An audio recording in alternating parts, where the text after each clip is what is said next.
Okay, good morning, everybody. Welcome to the Committee on Economic Development and Technology. Today is Friday, February 6, 2026. It's 8:30. We're in conference room 423 at the State Capitol.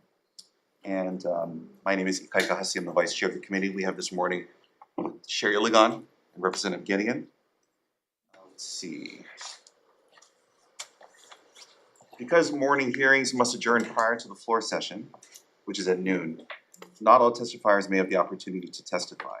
In that event, please know that your written testimony will be considered by the committee. For those on Zoom, please keep yourself muted and your video off while waiting to testify and after your testimony is complete. The Zoom chat function will allow you to chat with the technical staff only. Please use that chat only for technical issues. If you're disconnected unexpectedly, you may attempt to rejoin the meeting. If disconnected while presenting testimony, you may be allowed to continue if time permits. Please note that the House is not responsible for any bad internet connections on the testifier's end. In the event of a network failure, it may be necessary to reschedule the hearing or schedule a meeting for decision making. In that case, an appropriate notice will be posted. Please avoid using any trademarked or copyrighted images, and please refrain from using profanity or any uncivil behavior. Such behavior may be grounds for removal from the hearing without the ability to rejoin. Okay, we're now going to open testimony for House Bill 1838 relating to visas. Up first, we have Jack Lewin from State Health Planning and Development Agency. Good morning, Chair and Vice Chair. Jack Lewin, Administrator of SHPTA, also a member of the Coalition on Immigrant Rights. We believe this bill is a necessary one in terms of the UNT visas to be in compliance with federal law, but also to protect those who have been victims of crime in the past.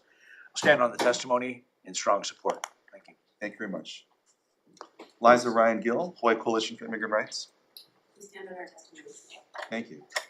On Zoom, we have Michael Goldiu Jr. from Pride at Work, Hawaii.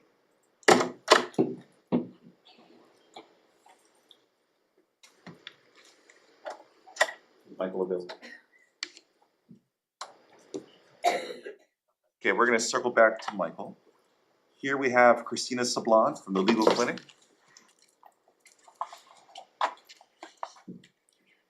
Good morning, Chair Iligan, Vice Chair Hussey, and members of the committee. My name is Tina Sablon, here on behalf of the Legal Clinic and our board president, Amy Agbayani. TLC stands on its written testimony in strong support of House Bill 1838.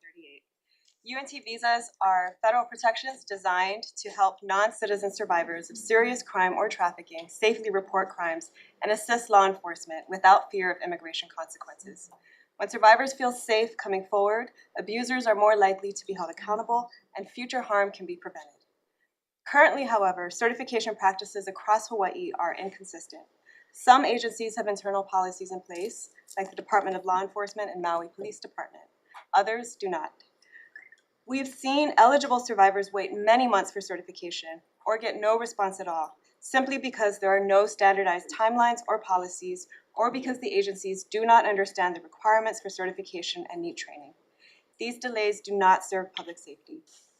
House Bill 1838 creates fair, consistent, and transparent statewide standards for certification.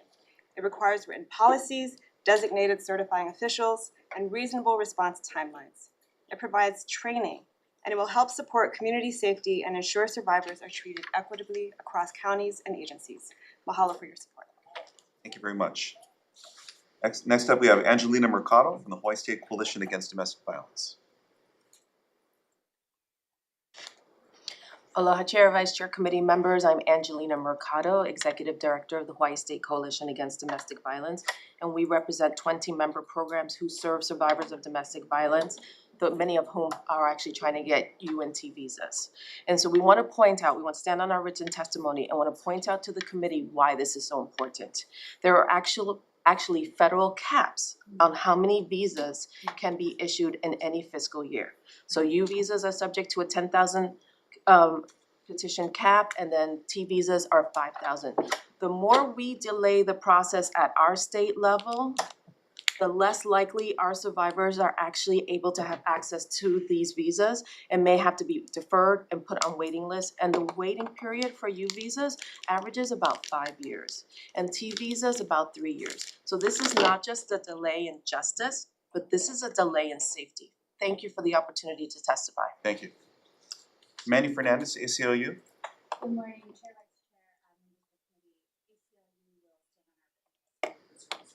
Thank you very much. Angela Young from CARES is on Zoom, I believe. She's here, let me. Okay. Okay. Sorry. Can you hear me? Yes. Okay, Angela Melody Young testifying on behalf of CARES. I'm a strong favor of immigration rights. Yeah. So to protect the victims, so that they can gain their immigration status as they survive in the United States, which is an important right. And also, victims are, or victims should also, have the right to settle in a new country, get married, get documents, and to gain citizenship status. So thank you so much. Okay, bye. Thank you, Angela. Okay, up next we have Youngie Overly. In support. Thank you. Thanks very much. Okay, Julia Pinkerton is on Zoom, I believe. Hello, yes. Okay. Proceed. Aloha ECD committee chairs, Senators Ilagan and Hussey, and ECD committee members Holt, Tam, Templo, Yamashita, and Gedeon. I'm Julia Pinkerton, a social work and psychology student at UH Manoa, and I would like to voice my enthusiastic support for HB 1838 relating to visas. Hawaii has long been home to countless immigrants who have built integral parts of our social fabric and want to support their neighbors. Immigrants in our communities want to help keep us safe and report criminals who harm our people, but are hindered by the threat of being torn away from their homes, their friends, and their families. The UNT visas would enable immigrants to stand with us against crime without fear of reprisals from the very law enforcement they are assisting. As things stand, violent criminals can easily weaponize immigrants' fears of deportation and separation from their families to coerce them to stay silent and trapped with abusers who are free to continue harming them, their families, and their neighbors. Furthermore, as our neighbors, immigrants have a place in our communities and our hearts. How can we abandon the families growing alongside ours who share their joys with us, but are terrified that if they lean on us as we do them, that we will only cast them aside? What kind of neighbors do we want to be to people who are trying to be such good neighbors to us? For all of these reasons, I enthusiastically support HB 1838 relating to visas, and I ask you to do the same. Mahalo for your time. Thank you very much. All told, we have 103 testimonies in support, 1 in opposition.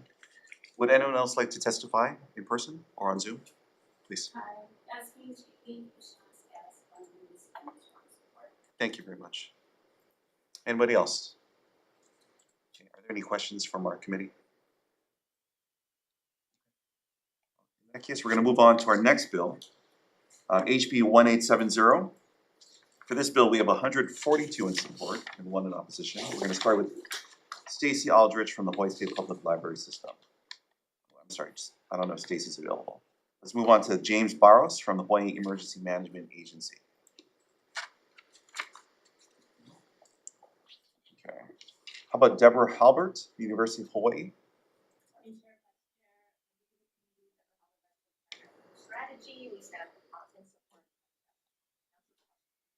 Thank you. Ed No from the Hawaii State Public Charter School Commission. Morning, Chair, Vice Chair, members of the committee. Ed No, Executive Director, Public Charter School Commission. Our only one comment is that because the charter schools are independently governed by their governing boards, and so that implementation would be at the school level, that we could add that it would apply to each charter school. Thank you very much. Thank you.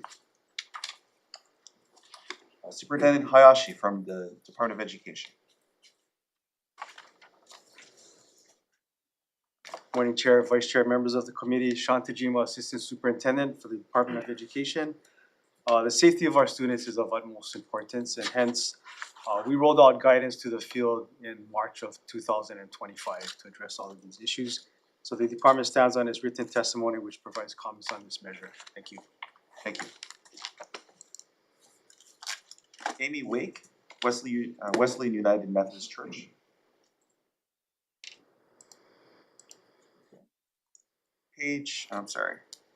Liza Gill, Hawaii Coalition for Immigrant Rights. Aloha Chair, Vice Chair, members of the committee. Mahalo for hearing this bill. This is similar to HB 440 that we put forward last session. This comes from the Hawaii Coalition for Immigrant Rights, represents about 30 immigrant serving and led organizations across the Pai'aina. And this was the priority that came out of our members. I think one thing that folks are most concerned about is, and one of the reasons why we didn't move forward with this bill last session, is that we had not seen a substantive change in the way the Department of Homeland Security was approaching what were formerly considered sensitive locations. So just to remind the committee, Department of Homeland Security, this legislation is actually weaker than their own policy that they used to hold for about 20 years that they abandoned in January of 2025. And one of the reasons why we hope to see this move forward is that we just want to collaborate with our state agencies, especially those that provide critical services for all residents of Hawaii, that whether that is education, healthcare services, their access to justice, all of these areas, access to knowledge through the libraries, and make sure that all of those individuals and staff are not burdened with having to understand the very complex challenges of immigration law. We shouldn't have our nurses and our teachers being the ones who have to understand somebody's immigration status and manage that. So we just hope that we can have standardized protocols. I will remind the committee that in the last 10 days, we have seen substantive action on this in multiple states. So we have seen New York, Illinois, California, Maryland, Colorado all take action on this specific type of legislation. And we are excited to continue to work with the Attorney General's office and state agency heads to make sure that this is something that fits everybody. Mahalo. Thank you. Thanks very much. Michael Golio Jr., Try to Work Hawaii on Zoom. Not present. Okay. Manny Fernandez, ACLU. Good morning, Chair, Vice Chair, members of the committee. Mandy Fernandez, on behalf of ACLU of Hawaii, we strongly support this measure. All residents, regardless of status, should be able to access critical services, education, go to the doctor, go to work without fear of retribution from the federal government. We need to protect our safe spaces. Thank you so much, and I strongly urge you to pass this measure this morning. Thank you. Okay. Kelsey Mapa. I'm sorry. Joy Badwa, excuse me, on Zoom. Hello, good morning. Yes, I stand by my written testimony as a product of Hawaii's public school. It's important to protect our children, as well as folks who access essential services in our community. Thank you. Thank you very much. And then we have Kristen Iona on Zoom as well. Hi, good morning. Can everyone hear me? Yes. Thank you. Aloha Chair and Vice Chair and members of the committee. My name is Kristen Iona. I'm an educator, school counselor, parent of children in Hawaii Public Schools, and an MSW student at UH Manoa. I'm here today to support House Bill 1870. And I just want to share a little bit about why this bill matters from the perspective of adolescent safety and access to care. For many teenagers, schools are already overwhelming. Adolescence is a time of intense self-doubt, identity formation, and emotional vulnerability. Even in the best circumstances, some students struggle to navigate hallways, classrooms, and social spaces. Some of these students are multilingual learners. Some come from families that already feel marginalized or closely watched. When young people live with constant uncertainty or fear, it shows up in their attendance, their mental health, and their willingness to engage in school. Allowing the possibility of unchecked civil immigration enforcement at or near schools would add another layer of fear to an environment that should feel safe. I'm testifying in support of HB 1870 because the adolescents I work with deserve protection. Many of the young people I work with may not have a voice in this process. I hope you're hearing my voice okay. So I'm here to advocate for them. Mahalo so much for the opportunity to testify today. Thank you. Thank you very much. Okay, would anyone else like to testify in person or on Zoom? I'd like to testify. Please. Oh, I'm sorry. I guess Angela first and then yourself, excuse me. Angela, go ahead. Angela, oh, thank you, Chair and Committee. Angela Melody Young cares in strong favor of the proposed legislation. So key provisions is to assist with protected locations for those that might need access to schools, mental health facilities, social service agencies, shelters, and sanctuaries. So many of the Chinese American communities that I work with, and I get to hear stories from, such as, for example, from our congregations on Oahu. Many of them seek political asylum status here in the United States as they escaped from China. And so while China is a great country, it does provide a false sense of security under the dictatorship of the current government. And they cannot freely worship God in China, and so they escaped to the United States. And many of the children have to go to school, and the church provides a character testimony to protect them as refugees in sanctuary. So this is very important. And I'm a big fan of immigration rights to make these schools and facilities available for a comprehensive immigration rights policy. Thank you. Thank you, Angela. Okay. Anyone else? I'm sorry, go ahead.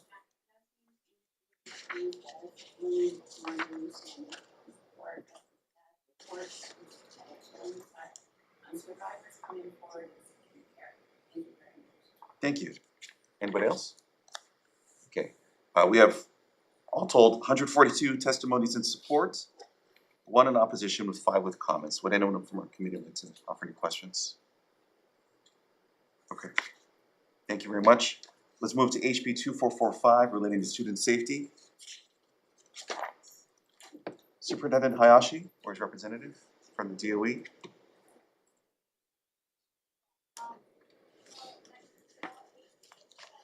Morning, Chair, Vice Chair, members of the committee. Shantajima, Assistant Superintendent, Department of Education. Again, the safety of our students is of utmost importance. Hence, the DOE rolled out guidance to the field on how to address any law enforcement coming onto campus. So the department stands on its written testimony, which provides comments on this measure. Thank you. Thanks. Liza Gill. Chair, Vice Chair, members of the committee, we just want to thank Representative Templo for putting this bill forward and trying to clarify and make sure, again, since we have seen a shift in the way that Department of Homeland Security is now operating and they are entering on school campuses now across the country, and since this is a federal agency and their protocols then become nationwide, we just feel that it's important that we have urgency to make sure that all of our staff at the Department of Education, especially those who are front-facing, are adequately trained and understand the difference between an administrative warrant, a judicial warrant, and have the proper support from the DOE so that if there is an operation wherein Department of Homeland Security comes onto a school campus, we can't stop that if they have a judicial warrant. But if they are coming on campus, we should do our utmost to make sure that it doesn't disrupt all the rest of the students there and traumatize them. So it's best if we have a policy, if that is going to happen, if especially since we see a dramatic escalation and the funding for Department of Homeland Security has now been increased by almost tenfold. We expect to see more of these operations. We should know exactly how they should happen so that we can harm as few children as possible. Yes. Thank you. Michael Golioc Jr. Okay. Joy Badawa on Zoom. Not present. Oh, sorry, excuse me, present. Hello, I submit my written testimony. Thank you for the opportunity to testify. Okay, thank you, Joey. Chris Corrales on Zoom.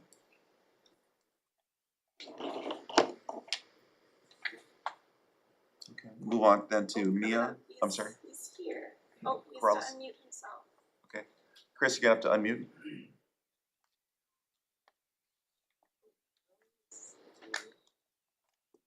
He's looking a little frozen.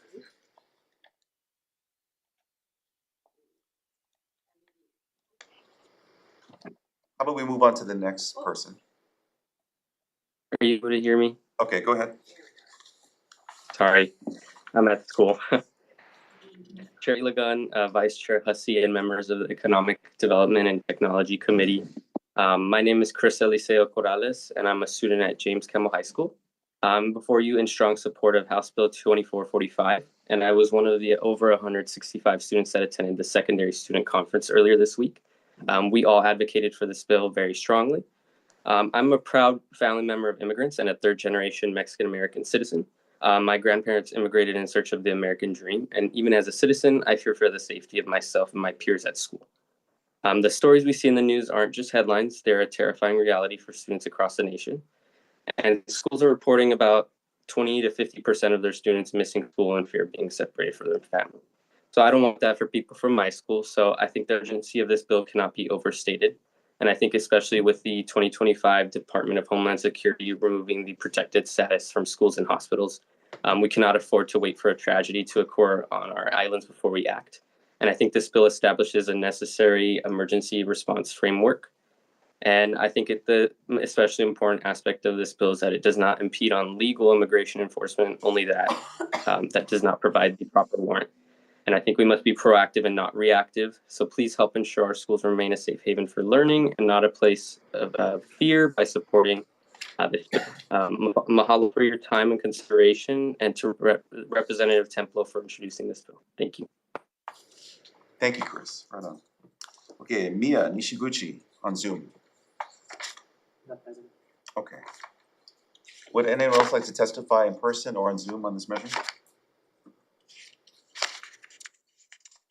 We have a total of 106 testimonies in support and 2 with comments and none with opposition.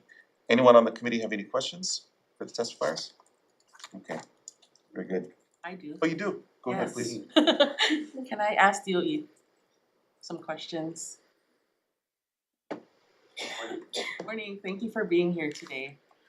So I was reading through your testimony and it says the department believes that this bill is unnecessary.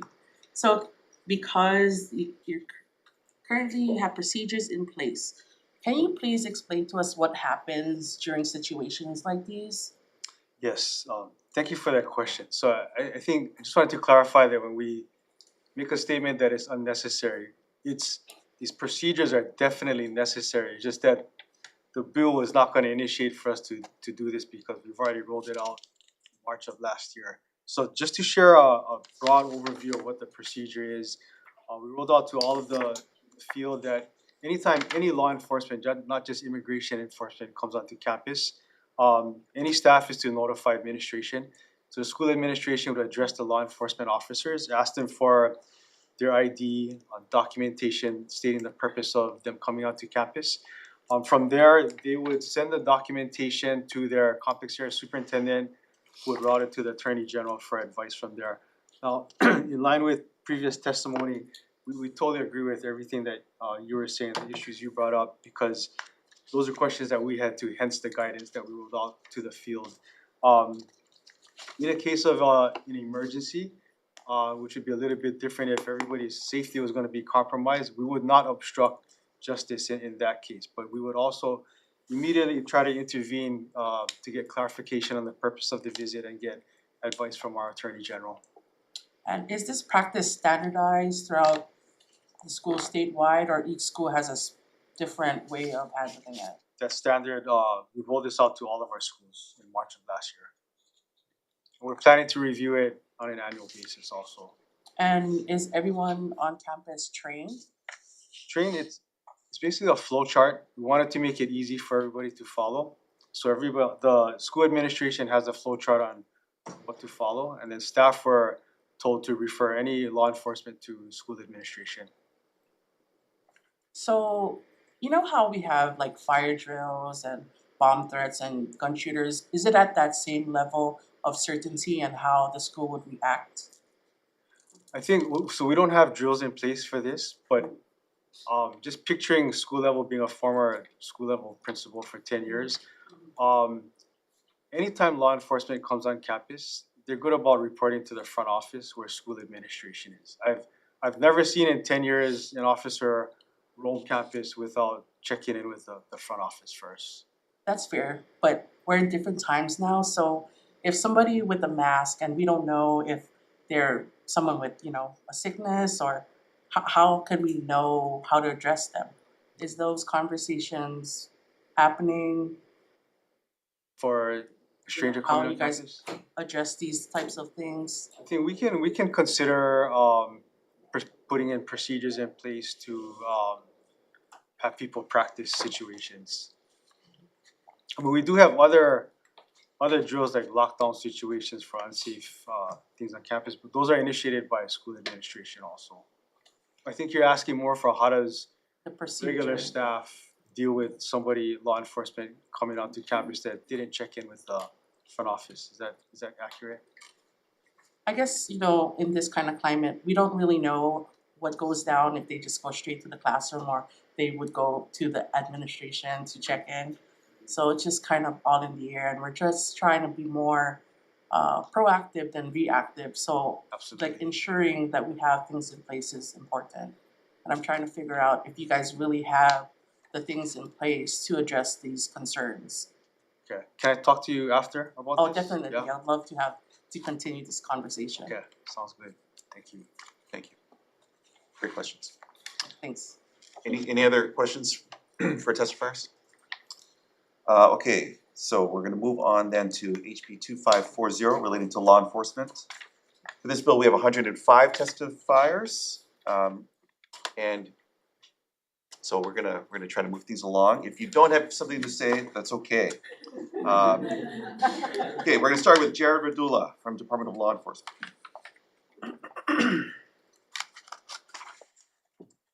Good morning, I'm Jared Radula, I'm the Deputy Director for Law Enforcement. We're offering our comments to the committee this morning. I first want to say that we share this committee's shared values of public trust and accountability in law enforcement. This said, let me just summarize some of our comments this morning. First, related to masking, we're appreciative that this proposal has some exemptions. We'd like to ask the committee to consider some more exemptions with that. Our department has a very limited amount of undercover officers and a very limited amount of officers we can pull to do undercover work. When we do things like narcotics raids, pick up fugitives, surveillance, we have to pull officers from different places in the department. And we have a need to be able to preserve those officers' identities, not just the person who's actually working undercover. We're really concerned about doxing and about retaliation. In my career, I've been followed twice. Once as a young undercover officer, where a private investigator took my picture and sold my picture in the local bar and nightclub scene. And second, a few years ago, when gang members showed up in front of my home and said, now I know where you live, and now I know what kind of car you drive. We're also concerned in the proposal about law enforcement vehicles and the necessity to mark them. Our department has a very small amount of vehicles, and we use undercover or rather unmarked vehicles. We have to use them for all kinds of law enforcement work, not just covert type work. And so there would be additional cost. We're also concerned about supremacy clause issues that might place our officers in direct confrontation with federal officials. And we've seen in the current climate where if you're in conflict, you suddenly become the target. And so I think that there is balance in this conversation. We ask you to work with us to find that balance.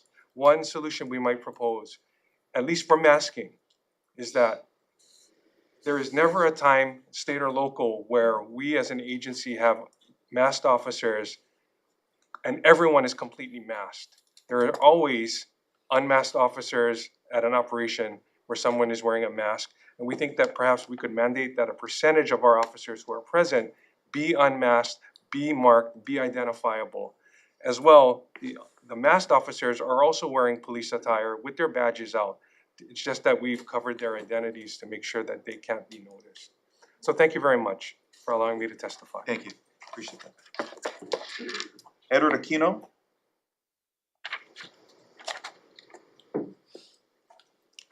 Good morning, Chair Logan, Vice Chair Hussey, and members of the committee. Deputy Public Defender Edward Aquino on behalf of the Office of the Public Defender. So the Office of the Public Defender strongly supports HB 2540. We do stand on our written testimony, but I wanted to highlight a few things. We believe that HB 2540 strongly reinforces standards that each county police departments in the state of Hawaii have already established in their respective general orders. We believe that this just simply reinforces that because it promotes the transparency that allows law enforcement officers, while in the performance of their official duties, when they come into contact with the public, to avoid potential misidentification, as well as this actually creates safety, and avoid liability, and addresses professional concerns. The other issue that we stand by is the fact that this promotes public safety, which is of paramount concern in our community. Of concern, and as a public defender, I'm aware of this, is the fact that these standards actually minimize any danger for law-abiding people in our communities to be victimized by individuals or groups who may impersonate officers who are sworn to uphold and enforce the laws of our counties and our state. So it's really important that they identify themselves. And adopting civil immigration enforcement policies under HB 2540 gives due regard to HRS 5-7.5, which is the Aloha statute, which mandates that government officials, including law enforcement officers, in exercising their power on behalf of the people of Hawaii, they have an obligation to contemplate and reside with the life force and give consideration to the Aloha statute. Adopting civil immigration enforcement policies that provide for the humane treatment of people, whether they are here legally or not, is consistent with Hawaii's unique cultural background, as well as Kanawai Mamalahoe, which is the law of the splintered paddle first enacted by King Kamehameha in 1797. So we strongly support HB 2540. Thank you for this opportunity. Thank you very much. Liza Gill. We stand on our written testimony. Thank you. Michael Golu. Sama Rizvi. Aloha Chair Illigan, Vice Chair Hussey, and committee members. My name is Salma Yasmin Rizvi, and I'm the Executive Director of the American Civil Liberties Union of Hawaii, representing more than 4,000 card-carrying members in our state. We stand in support of our written testimony of HB 2540. In our federated organization's 106-year history, civil rights activists have never seen a moment like we are witnessing today. We are experiencing rapid democratic backsliding. This means while democratic structures still exist, the government is steadily eroding our rights, including due process, freedom of speech, and accountability. Former U.S. intelligence officers and national security officials have reported that the United States is showing troubling authoritarian trend lines with executive overreach and politicalization of federal institutions. Case studies show that once democracies start backsliding, 70% of the time the democracy slides into authoritarianism. Unless civil society and our legislatures can engage in public oversight and act early. This is what this law is about. One of the clearest warning signs of authoritarianism's rise is anonymous law enforcement, aka masked agents. Across the continent and here in Hawaii, federal immigration enforcement has been conducted by agents who are masked, in plain clothes, unmarked vehicles, and without visible identification. And some masked agents have been filmed using lethal force against both immigrants and U.S. citizen protesters. Over the past year, federal immigration authorities with masks on their face have detained more than 3,800 children. When law enforcement obscures its identity, especially in life or death encounters and in early childhood experiences, fear becomes indistinguishable from terror. And the FBI has warned criminals are exploiting ICE's lack of identification to impersonate officers and commit robbery, kidnapping, and sexual assault. Accordingly, the practice of masking law enforcement traumatizes our residents, erodes trust in law enforcement, and undermines public safety. Moreover, federal law does not broadly authorize enforcement officers to mask their identities. To the contrary, and you'll see in this written testimony, federal laws, both in the immigration context and civil disturbance context, require officers to show their faces and be identified. This bill affirms that in Hawaii, authoritarian-like enforcement tactics that hide identity, erode accountability, and endanger the public will not be normalized. This bill is not just about immigration. It is more so about protecting democracy, the rule of law, and due process, and the 10th Amendment allows our states to take this action. If law enforcement's purpose is to protect, those entrusted with that power must be identifiable and act in a manner that is worthy of the public's trust. So I urge you to support this measure. Mahalo. Thank you. Joy Badwa on Zoom.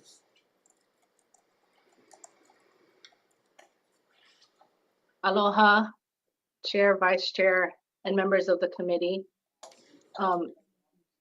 I hear everyone's testimony and I submit my written testimony. I also pick up on the issue of doxing and anonymity. And there was this post on a poll of a random note that talks about ICE enforcing in a neighborhood, and it brought a lot of confusion and fear in the community because no one knew who posted that. And so, you know, this bill would clarify, you know, who is actually, who has authority. That's pretty basic. That's what we learned in constitutional law. You know, 10th Amendment does allow the state to enforce this requirement that people of authority should be able to identify themselves to prevent police impersonation. And so I stand in support of this bill. Thank you for the opportunity to testify. Thank you. Susan Gorman Chang on Zoom as well. Nothing. Okay. Would anyone else like to testify? We have 98 testimonies in support, 6 in opposition, 1 with comments. Any questions from the committee? Thank you all very much. Moving now to HB 1886 related to government operations. First up, we have Mr. Aquino from the Public Defender's Office. Chair Logan, Vice Chair Hussey, and members of the committee. The Office of the Public Defender supports HB 1886, which is consistent with our previous testimony with 2546. So we stand on our previous testimony and our written testimony. Thank you. Thank you very much. Liza Gill. Thank you. Michael Golio Jr. Nothing. Okay. Salma Rizvi, ACLU.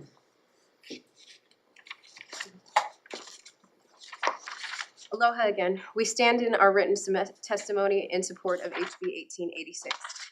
ICE is the highest funded law enforcement agency in the United States with a budget exceeding $85 billion. As its funding has grown, so has the harm it has inflicted on our communities. Across the country, ICE has fatally shot innocent bystanders during lawful protests, entered homes without judicial warrants, separated and traumatized families, and jailed immigrants who pose no threat to the public safety. These actions undermine the rule of law and violate constitutional protections guaranteed by the First, Fourth, and Eighth Amendments. Immigration enforcement in Hawaii has sharply increased. From 2024 to 2025, ICE detainers nearly doubled, arrests and detentions have more than tripled, and most people detained in FDC in our backyard have never been convicted of a crime under immigration. We know that in Hawaii, ICE is unlawfully detaining immigrants traveling to green card interviews, immigrants already granted asylum by a judge, immigrants who have served criminal sentences and were fully rehabilitated and are now being presumed guilty without any probable cause. ACLU of Hawaii is filing habeas petitions on behalf of such individuals, and more than 300 judges across hundreds of cases have ruled that the government's new detentions policies and practices are largely unconstitutional. Because 20% of Hawaii's residents are immigrants, our state is uniquely vulnerable to ICE escalation in the streets, and citizen status will not matter as U.S. citizens have been killed by ICE.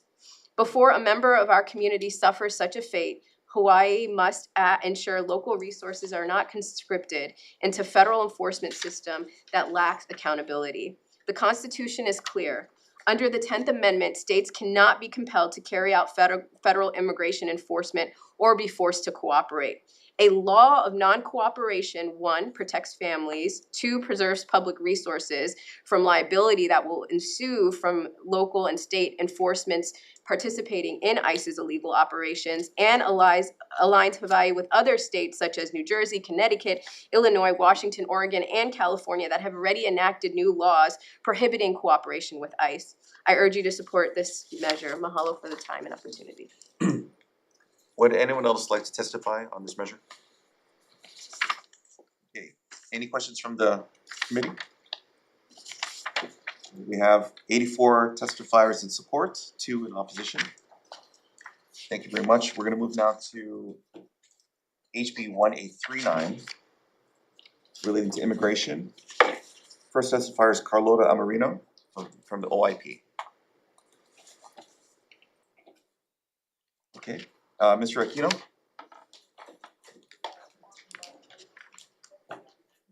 Thank you again, Vice Chair Hussey. The Office of the Public Defender supports HB 1839, which requires law enforcement agencies to inform individuals in custody of their rights before an interview with the United States Immigration and Customs Enforcement. The OPD submits that for individuals in custody for pretrial detention, subsection A of the proposed law should also require that the written notice provide the Fifth Amendment warnings required under Miranda v. Arizona. Subsection C of the proposed law should be amended to add the law enforcement agency shall inform the individual of the right to consult with counsel. Furthermore, consistent with HRS 571-31.8, subsection C of the proposed law should state that juveniles in custody shall have contact with legal counsel and shall also, to the extent practicable, have contact with a parent, guardian, or legal custodian prior to an interview with ICE. Because the OPD expects law enforcement agencies to offer individuals access to counsel through the OPD encourages support for HB 2600 as well, funding for an immigration attorney with the OPD in order to effectuate the intent of HB 1839. Thank you for the opportunity to comment on this measure. Thank you. Liza Gill? Aloha Chair, Vice Chair, members of the committee, Liza Rangel with the Hawaii Coalition for Immigrant Rights. This bill, we consider this kind of our Miranda Plus bill. And essentially, for those of you who might not understand the sequencing of events, if you have been arrested and you're held in a local jail, pre-conviction, your information has already been shared with a database that includes ICE. So they may have some indication that somebody that they're, so say I'm arrested, they're like, oh, I'm looking for Eliza Rangel, and they come to our local jail and they want to talk to me. But English is maybe not my first language. It is, but many of the folks here in Hawaii, it is not. They have a right to understand that they both do not need to consent to that interview, and also that whether or not they consent is contingent upon whether they understand what is happening, right? So we've already had these conversations, and unfortunately we've had a lot of churn with our police chiefs in the various counties here in Hawaii. So we've had multiple conversations in the past. They have been very supportive. They'll need a little help from the Office of Language Access to make sure that we have these consent forms in languages that are appropriate for here in Hawaii. We'll be very supportive in making sure that they have those things so they can easily do this work. We don't want to put an unfunded mandate or an undue burden on any of our local police. I did see one comment from the very brand new police chief of Hawaii Island. We'll have a conversation with them to make sure that they understand that this is not a huge request, and it's also consistent with Title VI law.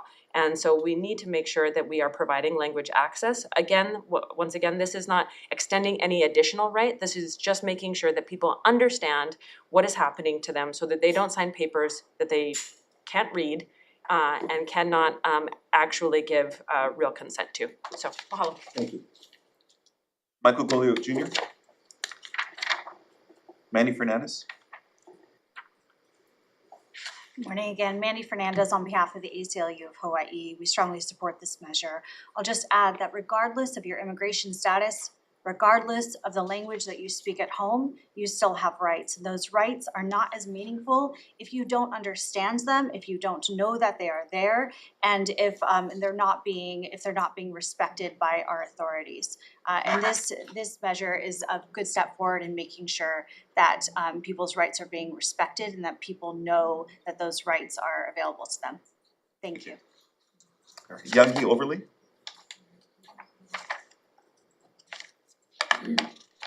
Good morning, Chair, Vice Chair, and members of committee. I'm here actually representing Indivisible Hawaii Migrant Rights team because the policy lead couldn't be here this morning. So we are 14 chapter nonprofit organization crossing every island of the state. We have about close to 6,000 members. Since last May, when ICE agents showed up in Kona, we have been working with Coalition for Immigration Rights as well as ACLU to raise awareness of our presence of ICE agents, as well as working with local service providers, provide food and other services such as translation services. But we also have been working with county councils as well as county police to do exactly what this bill is trying to do at the state level. So I urge you to pass this measure so we could do this consistently regardless of who new police chief may be or new council members could be. So thank you for listening. Thank you very much. We have James Christian Gavriloff on Zoom. Aloha, Chair, Vice Chair, and committee members. I am providing testimony for the support of HB 1839 relating to immigration. My name is James Christian Gavriloff. I'm a retired Army veteran and currently a student at the Thompson School of Social Work at the University of Hawaii at Manoa. In order to not only preserve, but to continue to strengthen the state of Hawaii's unwavering dedication to civil rights, it is of critical importance to the nearly 300,000 immigrants, documented and undocumented, who call Hawaii home, that this bill before you be passed with the utmost urgency in order to unequivocally guarantee that our migrant and immigrant population be given their due process and afforded all civil rights protections inherent to this bill. I need not remind anyone in this august body of the increasingly hostile narrative towards immigrants and migrants over the past year to present day. We have all paid witness to it in one form or another. Therefore, the immediate passing of this bill would send a clear, politically unfettered message to not only our current migrant and immigrant population, but to all future migrant and immigrants that the state of Hawaii will continue to be at the forefront in its steadfast support of these populations. Hawaii is justifiably proud of its rich immigrant heritage. Pursuant to Article 1, Section 5 of the Hawaii State Constitution, no person shall be denied the equal protection of the laws or the enjoyment of the person's civil rights or be discriminated against in the exercise of these rights because of race or ancestry. The passing of this legislation can and will guarantee that Article 1, Section 5 of Hawaii's Constitution will continue to be unwaveringly met, and most important, that all protections of due process and civil rights be lawfully afforded to our migrant and immigrant populations. Mahalo for the opportunity to offer testimony, and I respectfully urge you to vote in favor of HB 1839. Thank you very much. Any other testifiers on this measure? Okay, we have 116 in support, 5 and 1 with comments. Any questions from our committee members? Okay. All right, then we're gonna move on. Yes. Okay. Want to thank everyone who came out this morning to testify on these very important immigration and civil rights, human rights laws and bills. And thank you for being here. Okay, we're gonna move now to 2269, HB 2269, relating to the motion picture, digital media, and film production income tax credit. For this one, we have 126 in support, so the numbers keep on increasing. We're gonna start with Department of Taxation. with comments? Chair, Vice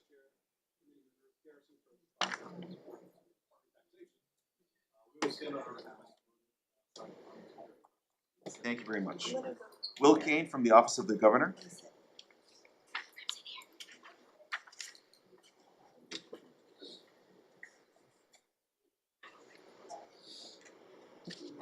Is Will Kane outside?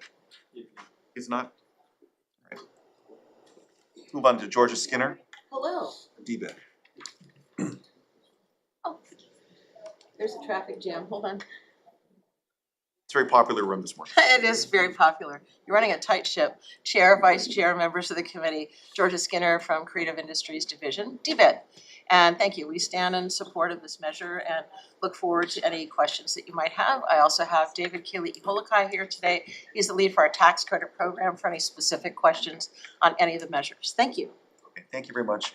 Is James Tokioka in? He is. Present. He's Would just he like to outside testify the in door. person? I will get him. I'll He circle stands back. on his testimony, but let me find him. In that case, I'm gonna circle back to Mr. Okay, thank Tokioka. you. How about Walea Constantiniao from the Honolulu Film Office, excuse me. I stand with my written testimony and support. Thank you very much. Thank you. Marisha Elmore from SAG-AFTRA. Hi. I'm gonna stand on my written testimony and support and again, thank this committee and the chair and the vice chair for hearing these bills and writing these bills. I also wanna point to all of our actors that are here. I've got my board president and they could probably talk much more eloquently as actual working actors than I can. Thank you again. Thanks, Marisha.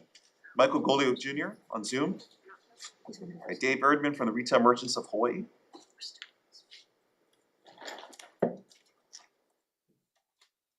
Okay, let's see. Carla Kuo from the Hawaii Island Chamber of Commerce.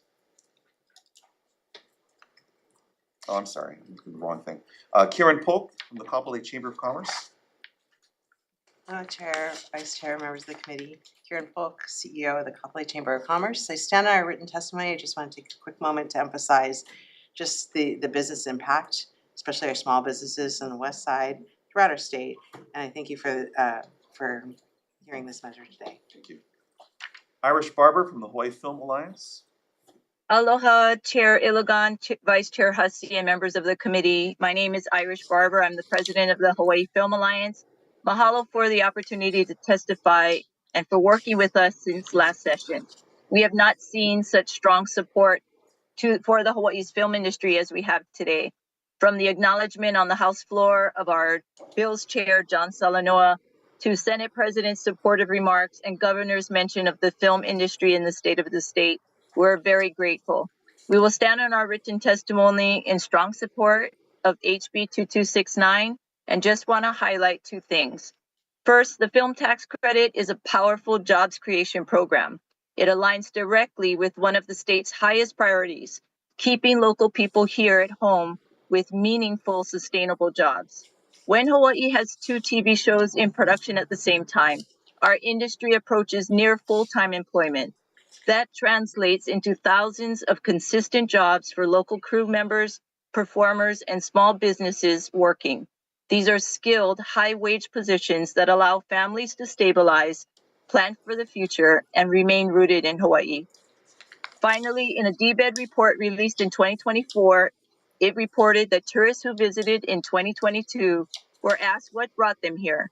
Those that stated that they came because of a specific TV show or movie spent $1 billion in 2022. That equated to $121 million in state tax revenue, which is more than double the annual film tax cap and does not even include the taxes that are paid by film workers and businesses. HB 2269 invests in local workers, local families, and a workforce that wants to stay, contribute, and build a future here. Mahalo. Thank you very much. We do encourage testifiers to stand on your written testimony. We have 18 board bills, and there's a lot of folks, so that's great. We're moving on to Ricardo Galindez from the Island Film Group. Well, after that, stand on my written testimony. Thank you for respecting the cues. Tom Yamachika from the Tax Foundation of Hawaii. Good morning, Chair, Vice Chair, members of the committee, Tom Yamachika from Tax Foundation of Hawaii. We have provided written testimony. We'll stand on that and be available for questions. Thank you. Thank you. Shireen Ballas. Nicole Rombawa. Let's see. Mark Rosner. I think it's all about tourism. And like Irish said, we bring tourists here. And if tourism flourishes, the entire state will flourish. So I think don't look at, yes, we will flourish also, but the most important thing is that the entire state flourishes.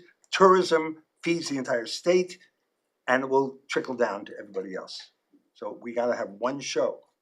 I wish you could do something really big so that we get one big show and then the ripple effect will take care of everybody else. Thank you. Okay, thank you very much. Would anyone else like to testify on this measure? Mr. Tokioka, would you like to speak? I just want to say for this bill and all the other bills, we really appreciate the Vice Chair and the committee for all the support throughout the bills that you're introducing for the business industry and the people in here. I'm sure I speak for them. Thank you very much. Aloha Chair, Vice Chair, and members of the committee. I'm Angie Chapman with the Governor's Office. Here on behalf of Will Kane, Senior Advisor, the Office of the Governor stands in strong support of this measure. Thank you for the opportunity to testify. Thank you. Good morning, Chair, Vice Chair, members of the committee. My name is Henry Cusick. I'm an actor. I'm also president of SAG-AFTRA Hawaii Local. I stand in support of 2269. I believe this is a direct investment in Hawaii's middle-class creative workforce. Raising the caps to 60 encourages large-scale productions that provide long-term stable employment for our local cast and crew to stay in Hawaii. Mahalo. Thank you very much. Any other testifiers? Hello, Chair, Vice Chair, committee. I just want to say that Hawaii Teamsters Local 996 and allied workers strongly support the bills that were set forth. And you need any statement moving forward? Thank you. Thank you very much. Any other? Go ahead, please. Aloha Chair and members of the committee. My name is Lucas Sano, business representative of IATSE Local 665, representing behind the scenes film, television, and live event workers in Hawaii, and we stand on our submitted testimony. Thank you. Anyone else in person or on Zoom? Okay. Yes, could I testify? Sure. Aloha, Angela Melody Young, testifying on behalf of CARES. So yeah, this legislation is seeking to remove the $17 million cap to raise to $60 million per production. And this is just my own opinion. I don't know if it's more confusing that the $60 million number is the same number per production and for all productions being produced in Hawaii. But yeah, just my opinion. And I think this is good though, raising from 17 million to 60, because then per production, let's say the movie, right? Lilo and Stitch, about the Hawaiian family and the blue alien, instead of spending, I think they spent 50 to $60 million, then, oh, so they did spend 50 to $60 million, then all of their spending would be included in this legislation's policy. And so the budget per production can include catering for local restaurants, rentals to cover hotels for cast and crew members, and equipment. Angela, if you just summarize, please. Yeah, this is a good legislation. Thank you. Okay, great. Thanks very much. Anyone else like to testify? Okay, Georgia? Yes, I just wanted to briefly clarify for those listening and also the membership of the committee and our supporters here. It really is the 60 million overall cap, not per production. Thank you very much. Thanks. Okay, anybody else? All right. Again, there was 126 in support, 3 in opposition, 3 comments. Any questions from our committee? Okay, thank you. Moving to 1939 relating to taxation. We have Michael Dunford, Deputy Attorney General, on Zoom or in person? In person. Great. And then up after Michael is the Department of Taxation. Good morning, Chair Illigan, Vice Chair Hussey, members of the committee. The Department of the Attorney General understands and supports the intent of the bill. Nevertheless, we do have the following comment. Provisions of this bill would increase the tax credit based on the percentage of local hires that a production has. Those particular provisions may be subject to constitutional challenge under the Commerce Clause of the United States Constitution. The department's continuing to try to evaluate potential approaches to those issues, and we're happy to take any questions. Thank you for the opportunity to present comments. Thank you very much. Is Dotax here? Yes.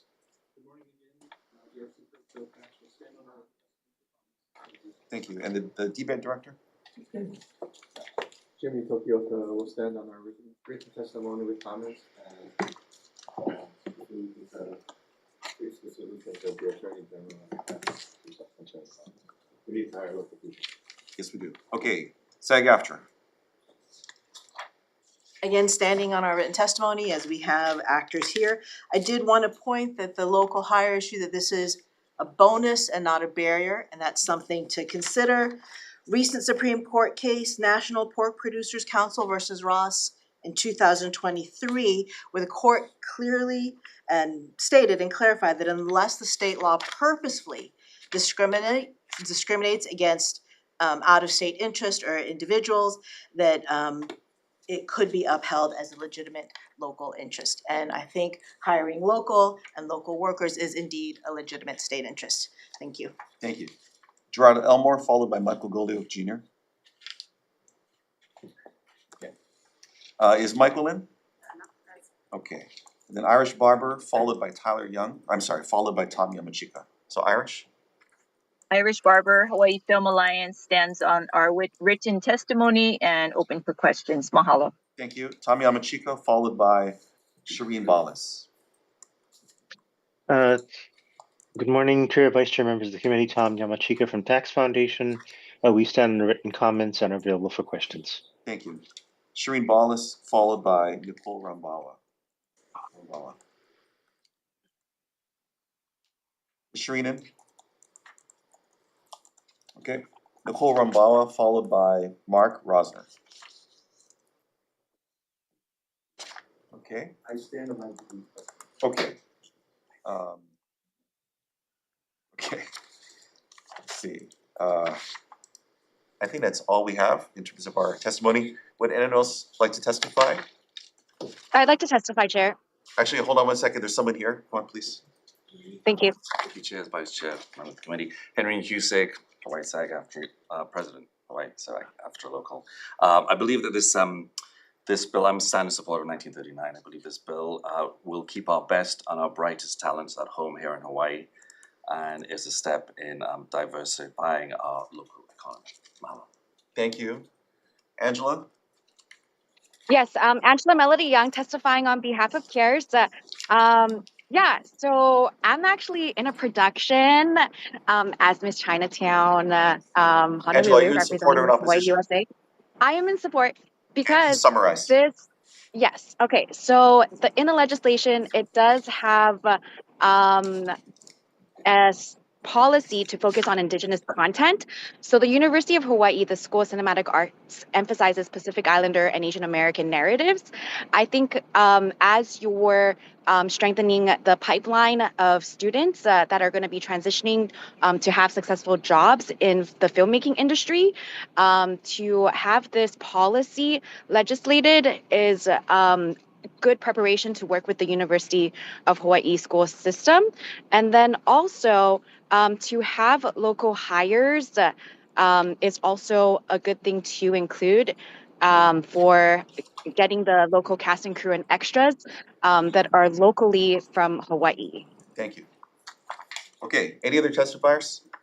Any questions? Oh, please. Alexander Teachers Local 996.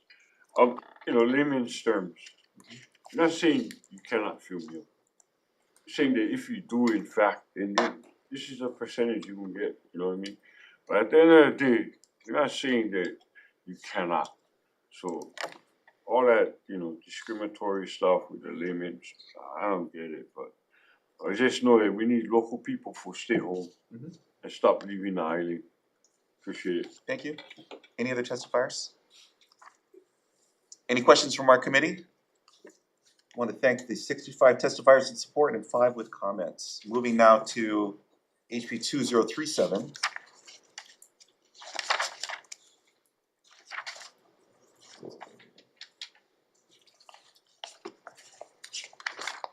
Okay, 2037. Mr. Tokioka from DVED, did you want to testify? Thank you very much, Vice Chair. EVA standing in support. Available questions, thank you. Thank you. Dotax, followed by Georgia Skinner. Garrison Kirk Dotax will stand on a written testimony providing comments. Thank you. Thank you. Georgia Skinner, followed by Marisha Elmore. Creative Industries, DVED, Georgia Skinner, we stand in support, thank you. Thanks. Marisha Elmore, followed by Mike Goliuk, sorry. Okay, Marisha Palma Elmore, SAG-AFTRA, standing in support, thanks. Okay, Tom Yamachika, Tax Foundation. I'm sorry, I skipped Mike Goliuk. Is he on? Okay, great. Tom Yamachika? Thank you, Chair, Vice Chair, members of the committee. Tom Yamachika for Tax Foundation of Hawaii. We will stand a written testimony and be available for questions. Thank you, Tom. All right, Kieran Pope.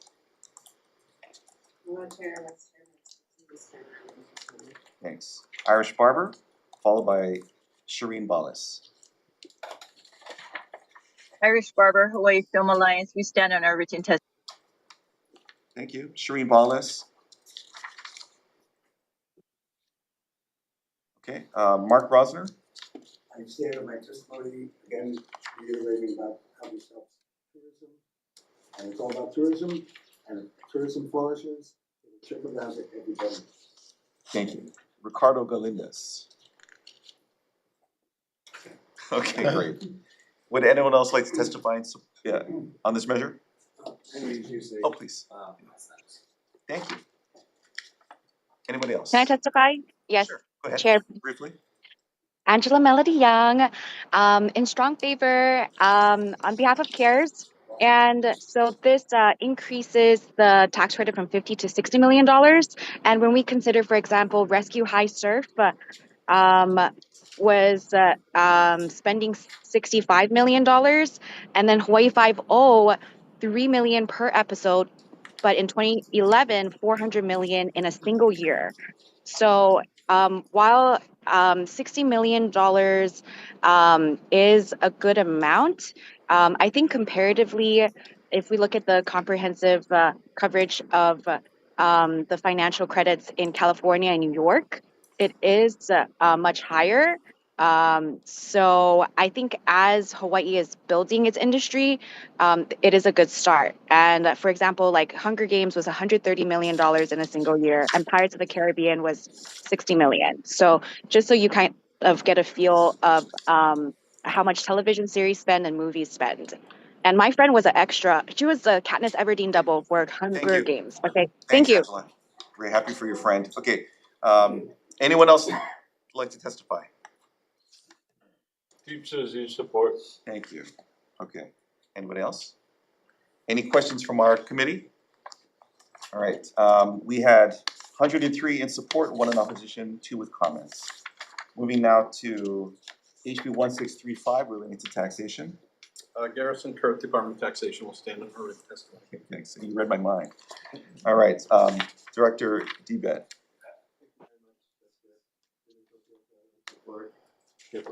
Thanks. Risha Elmore. SAG-AFTRA in support, thank you. Tom Yamachika, Tax Foundation. Tom Yamachika from Tax Foundation will stand on our testimony and be available for questions. Shri Ballas. No. Nicole Rambawa. Okay. Mark Rosner. I want to quote what Irish said before. I told my friend Rick and he said there's a report that says for every dollar we spend, we get back $1.50. It's like having a broken slot machine and making money. And to quote my dear friend here, why aren't we doing that bigger, every day, all day? Okay. Anyone else like to testify? Henry. Can I testify? 1 second, Angela. I'm sorry, Henry? Henry Cusick standing in support. Okay, Ms. Creative Industries in support, thank you. thank you.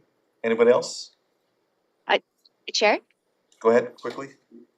Angela Melody Young, CARES, in strong favor.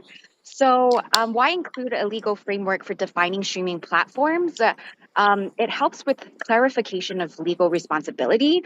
For example, DSP versus UGCs, so digital service providers controlling their own content or user-generated content services such as YouTube. This helps to define the different liability standards under the DMCA, the Digital Millennial Copyright Act.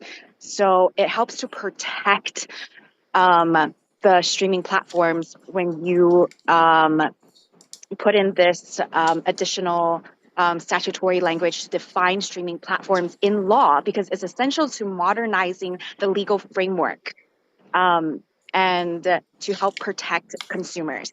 Thank you. Okay, thank you. Anyone else like to testify? Hawaii Team Six in support. Thank you very much. Okay, any questions from our committee members? All right, we're gonna move now to HB 1941 relating to taxation. First, we have the DO tax director. Garrison Kirk, Department of Taxation, will stand on a written testimony of comments. Thank you. Thank you. DBED director?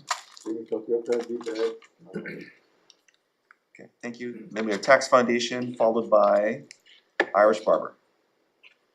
Thank you, Chair, Vice Chair, members of the committee. Tom Yamachika from Tax Foundation. We noticed that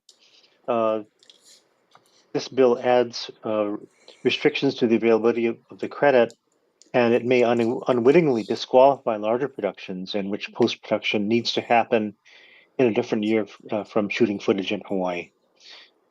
I'd have to answer. I'd be available to answer any questions. Thank you very much. Thank you. Okay, Irish Barber, followed by Angela Young. Aloha Irish Barber Hawaii Film Alliance. We are in support of post-production and stand in our written testimony. Mahalo. Thank you. Ms. Young? Angela Melody Young, CARES, in strong favor of the post-production in-state legislation. And so I think with the building of the University of Hawaii West Oahu studios, this is going to help to build the studio to provide in-house services for the post-production work. So for example, Lilo and Stitch and like big Disney movies are usually produced on the location that the actors and the film crew go to, but then the post-production, the video processing part is then generally processed at the Disney studios in California. So you have to consider all of these things as the state builds the filmmaking industry. Thank you so much. Thanks. Would anyone else like to testify? Georgia? Georgia Skinner, Creative Industries. I concur with the Tax Foundation's comments, and also we offered comments in our testimony. It is important to build capacity here for the post-production, and we also don't want to adversely impact requiring productions that are coming here to have to do it to qualify. So we'd like to work with the introducers to see how we can find a way. Okay, thank you. Any other testifiers? Any questions from our committee? Okay, that was 1941. We only have 10 more bills. Okay, 1576 relating to filming. DBED director?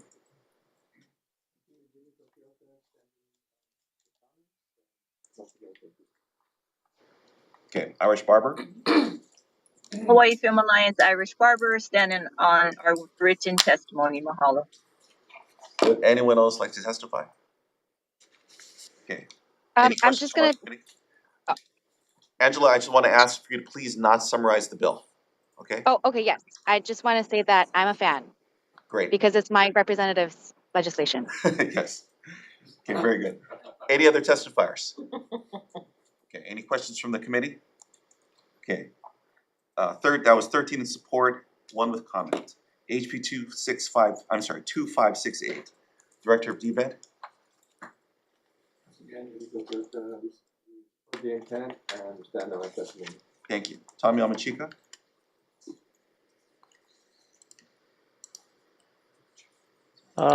This is 2568. Yes. Thank you, Chair, Vice Chair, members of the committee. Tom Yamachika from Tax Foundation. We note that this measure is going to hoist the user fee in dramatic fashion, and because the user fee is dependent upon the amount of credit, and the amount of credit is paid later, it may wreak havoc with the production's cash flow. And we do question why this increase is needed to support production of vertical film, which is a subpart of this industry in derogation of the rest of the industry. It doesn't seem fair or efficient to us. Those are our concerns. Happy to answer any questions. Thank you. Any other testifiers? Okay, Georgia? Yes, thank you. Georgia Skinner, Creative Industries. We did offer comments on this measure. First, we appreciate the idea of increasing the 0.2% at any rate to our Hawaii Film and Creative Industries Development Fund. It really has helped us quite a bit, but it's a very nascent amount and it's also nascent impact. So I think the intention of this measure is something that is worthwhile. However, we offer that perhaps the percentage may be a little extreme because it will act as a disincentive because it's going to take away money from their credit. So what we would like to do is work with the committee on this because verticals and microdramas, as they're currently known, are important. Some of them are SAG-AFTRA, which is helpful, and union productions. But I think that to classify 80% total for that on the incremental amount is something we'd like to work on with the introducers and see how we can find a happy medium. Thank you. Thank you. Any other testifiers? Any questions? Could I just say one little thing? Briefly. Yes. Yeah. So, I'm a fan of this legislation, and so because we have new streaming platforms and miniseries, I think that this is inclusive of the productions in Hawaii. And if you could work with the actors, the cast and crew, and the fashion designers and musicians to try come up with good legislation, then it would really benefit the economic development of the state. Thank you. Thank you. Anybody else? Any questions from the committee? Okay.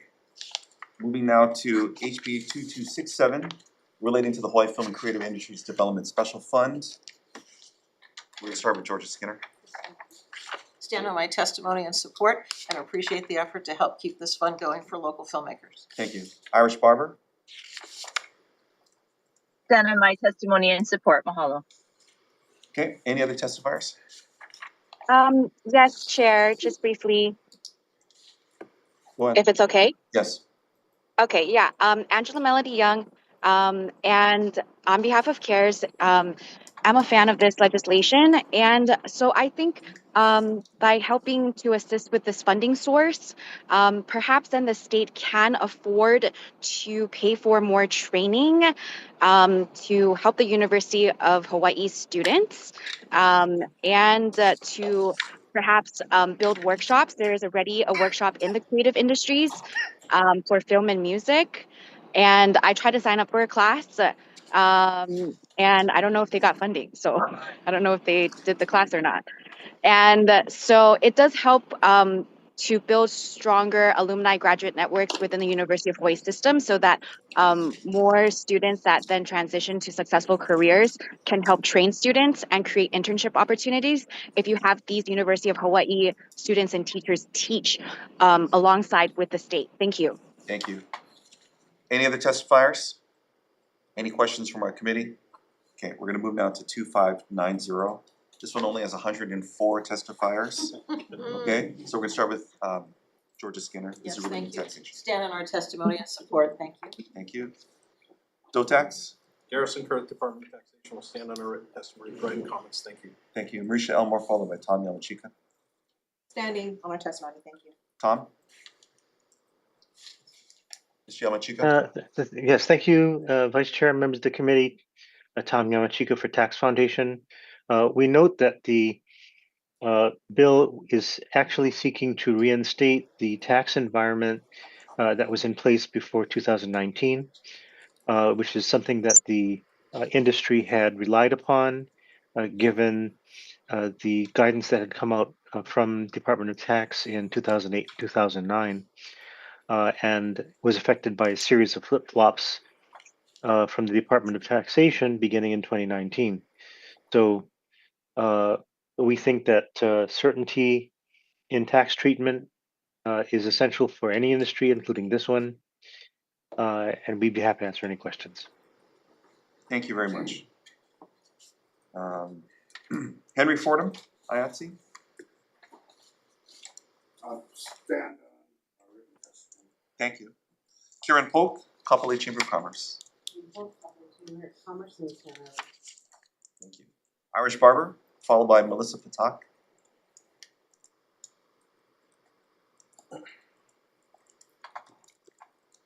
Irish, are you there? She looks a little frozen. Irish, do you want to unmute? I'm unmuted, I think. Yeah, we can hear you. Go ahead. Oh, wait. She's a little frozen. Okay. No, so I stand in strong support. This will bring big things to Hawaii. Thank you. Thank you very much. Melissa Yes. Patak? Yes, thank you very much, Chair, Vice Chair, members of the committee. Melissa Patak with the Motion Picture Association. We are testifying in strong support of this bill, HB 2590. I will stand on our written testimony, but to comment, this does address the GET and motion picture production. And I will say addressing these issues that are in this bill will make Hawaii more attractive for film production. So we urge that this bill advance and progress. Two notes, I know DOTAX on the Senate version had an amendment. I assume they have the same amendment on this version. I didn't have a chance to review all of the pages of testimony. The MPA does not have any objections to the DOTAX amendment. And the last thing I would say is on the effective date. I know it is the practice as a bill progresses to put a defective effective date until we're down to the end of the legislative process. I would note that this bill needs an effective date of January 1 of this year, 2026. And that is because there are productions that are scouting Hawaii now, knowing that this bill is pending and are making decisions in expectation that this bill and the corrections and fixes to the GET issues will be addressed. Thank you very much. Appreciate support. Thank you. Ricardo Galindez, Island Film Group. Support. Thank you. Thanks very much. Okay, Mark Rosner. Stand in support. Thank you. Okay, anyone else like to testify? Chair? 1 second, please, Henry. The two of you together all the time. Standing in support of 2599. Thank you. Angela, briefly. Angela Melody Young chairs in strong favor of this legislation, and I think that what this does to strengthen the GE tax process for the film industry really helps. It's so hard to make money in the state of Hawaii, and fashion, music, movies, filmmaking, it's an easier industry. And as someone who is in fashion, it's something where we can be very creative with our work. And in film, a lot of moms and daughters that do fashion, that model, also do music, film, and this helps to improve the lives of those who are in the creative industries, to strengthen the filmmaking industry. Thank you. Any other testifiers? Because Senate Local 665, we stand in support, and Teamsters Local 996, stay in support. Thank you. Anybody else? Okay, any questions from our committee? Thank you. That was HB 2590, 104 in support, 3 with comments. Moving now to HB 2266 relating to the Hawaii Film Studio. We're gonna start with Acting Chair of DLNR, Brian Kanakole. Stephen Domingo on behalf of Acting Chair. We stand in support and stand by written testimony. I'm here for any questions. Thank you. Barry Chung, Department of Land and Natural Resources on Zoom. Barry is also available for comments. Great. Georgia Skinner, DBED. Yes, thank you. Stand in support of this measure. Thank you. Irish Barber on Zoom. We stand in support of streamlining the process for filming in Hawaii. Mahalo. Thank you. Any other testifiers on this measure? Yes, Chair. Briefly? Briefly, Angela Melody Young cares, a fan of this legislation. And so this is to assist us with the process as Diamond Head Studios. And also, I helped to debate for the University of Hawaii, West Oahu Studios.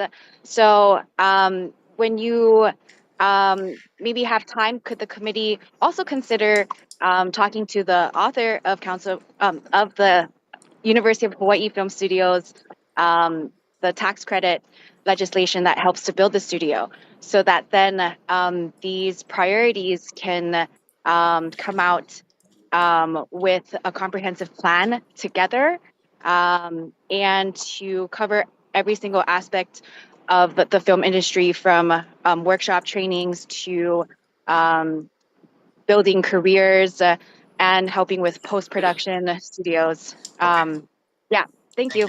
Thanks very much. Any other testifiers?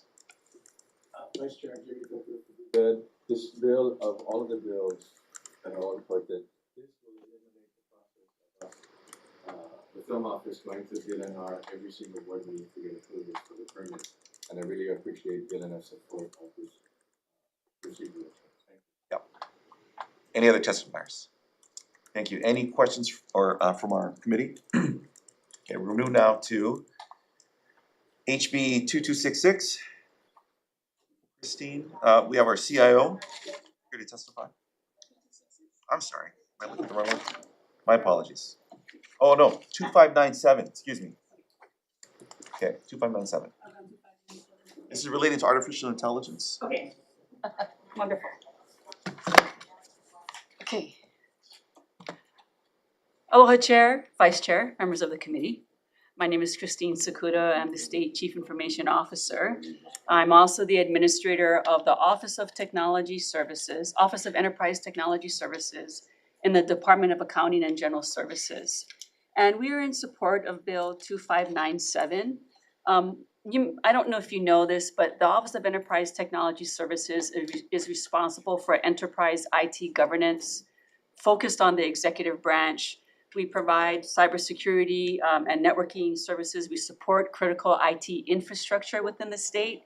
And we also support the emerging digital services. So for example, we host the enterprise tenant for Microsoft 365 and Adobe. So that's the scope of the work that we do. We also have a data and AI office. So we are in support of this bill. And the measure requires our Chief Data Officer, who is here today, to develop a system to evaluate and select AI governance tools for the use of state departments and agencies, and establish a mechanism for reporting and publication of AI use cases and AI vendors, in addition to adding it's a chat bot, and we're suggesting to change that to virtual assistant onto our portal. And so we're excited that you are considering this and standing by for any questions. Mahalo. Thank you very much. I just want to also thank everyone who came out to testify on the film and creative industries related bills. Thank you very much. We had 10 bills on that topic. Would anyone else like to testify on this measure, on 2597? We have 3 in support, 1 in opposition. I'm sorry. Okay. You don't all have to leave, guys. Okay. All right. Any questions from the committee? Okay, thank you very much. We're going to move now to HB 2499 related to demographic data, starting with the CIO. Okay, and if you would like to stand in your testimony, we would encourage that. Thank you. So we are, thank you, Chair, Vice Chair. we are providing comments, and so we're sending on our testimony. Happy to answer any questions if you have any. Mahalo. Thank you, thanks very much. Also, Richmond Luzar from Navian, Hawaii. Great, thank you very much. Anyone else like to testify? On this measure, we have 3 in support, 3 with comments. Any questions from our committee? Okay, HB 2500, relating to artificial intelligence. First testifier is Raji Tolentino, enforcement attorney from DCCA. Okay, now we have Ashley Tanaka or Christopher Leon from the deputy, from the AG's office on Zoom. Okay. Chung Chang from the Hawaii Broadband office in person.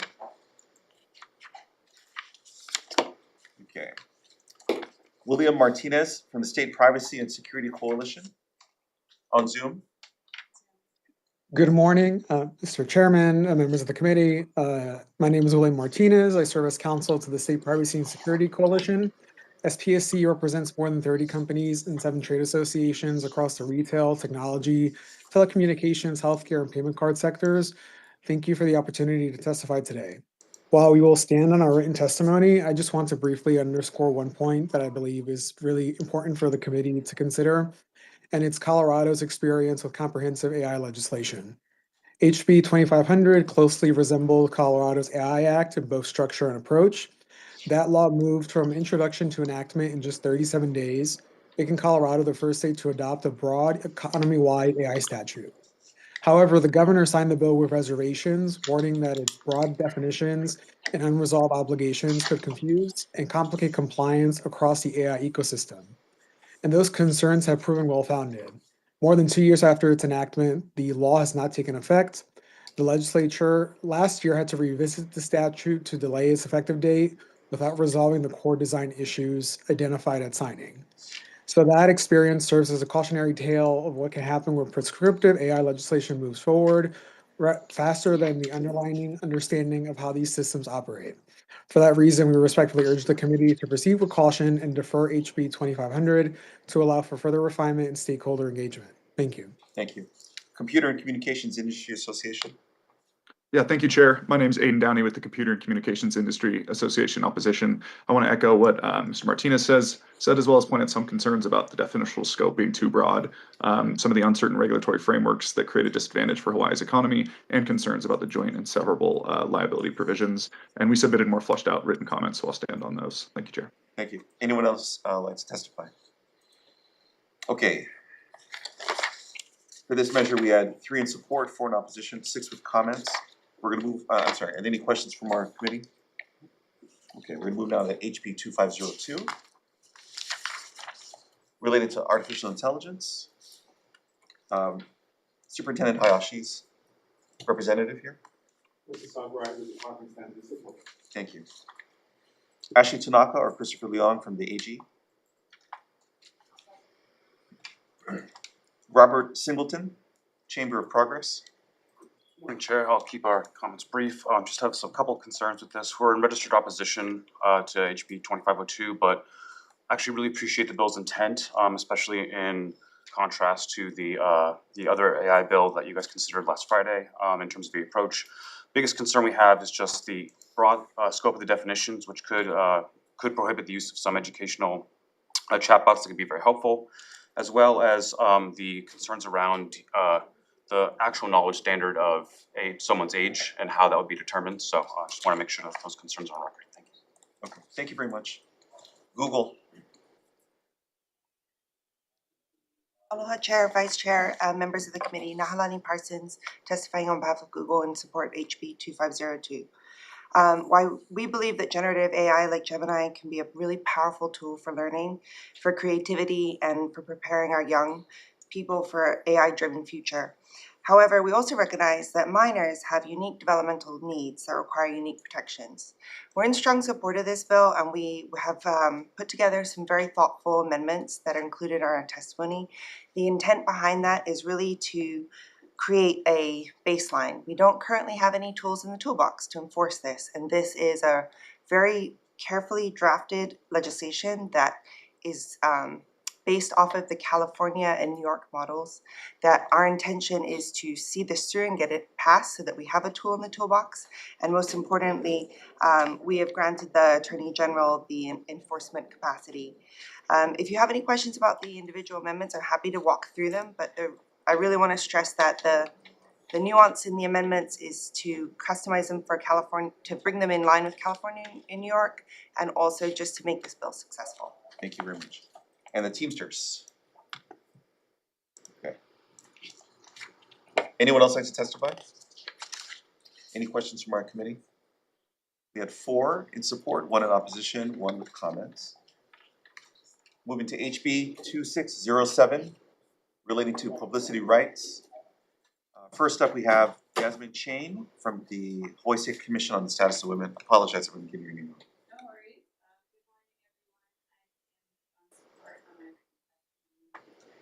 Thank you.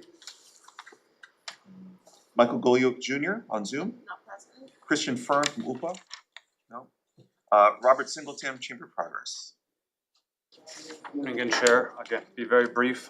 Really appreciate the approach of this bill as an amendment to personality rights over creating technology-specific regulations regarding the malicious use of deepfakes and synthetic generated content. So we submitted amendments, so I'll defer to my my written comments. Thank you. Any other testifiers on this measure? Okay, we have 12 in support, 0 in opposition, 2 comments. Any questions from our committee? Okay. Move now to HB 2137. First testifier is Marisha Elmore from SAG-AFTRA. Standing on our testimony, pointing to 3 things. I love alliteration. Ready? Consent, compensation, and consumer protection. And also giving thanks, really grateful to Mike Lee and his team, to Rep. Mike Lee for this one. And thank you so much. Thank you. Robert Singleton from Chamber of Progress. Morning again, Chair. Again, we'll defer to our written comments here, but in contrast to the previous measure, this is regulating the technology, not the personality rights, which we believe would be a more appropriate way to prevent deepfakes. Okay, thank you. Shreen Ballas. Nicole Rambawa. Would anyone else like to testify? Thank you very much. Any other testifiers? Okay. Do we have any questions from our committee? For this measure, we have 30 in support, 1 in opposition. We're going to move now to 2357, relating to artificial intelligence. We're going to start with Ashley Tanaka or Christopher Leon from the AG. Good morning, Chair, Vice Chair, members of the committee, Deputy Attorney General Ashley Tanaka. The department did submit comments on this bill with suggestions to clarify some of some issues we saw with the bill. I am available for questions. Thank you. Thank you. Mr. Tokioka from DBED.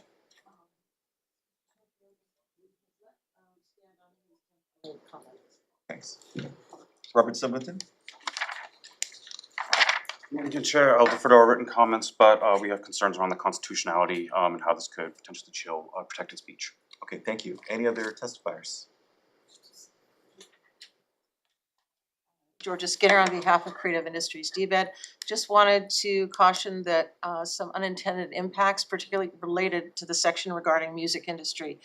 So we would like to work with the introducers on that. We don't want to have any adverse effects on people that use Spotify here in the state as an additional revenue source. Thank you. Thanks. Any other testifiers? Okay. We have 3 in support, 1 in opposition, 1 with comments. Any questions from our committee? Okay, thank you. With that, we will recess.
Hello, everyone. We are back from recess, and I want to just start off with the fact that my vice chair did a wonderful and amazing job facilitating our testimony. So let's give him a round of applause. Now let's get to our decision making. We are at the top of our agenda at HB 1838. And this bill helps immigrant victims feel safer reporting crimes without fear of unfair treatment by the system. Before we go into questions, let me just share the amendments that we have. Now bear with me because I also want to remind the public that changing the effective date to a defective year, such as 3000, allows the House to continue working out changes in conference as the bill advances forward. So you'll probably hear us defect the date often, and just a clear reminder of what that means.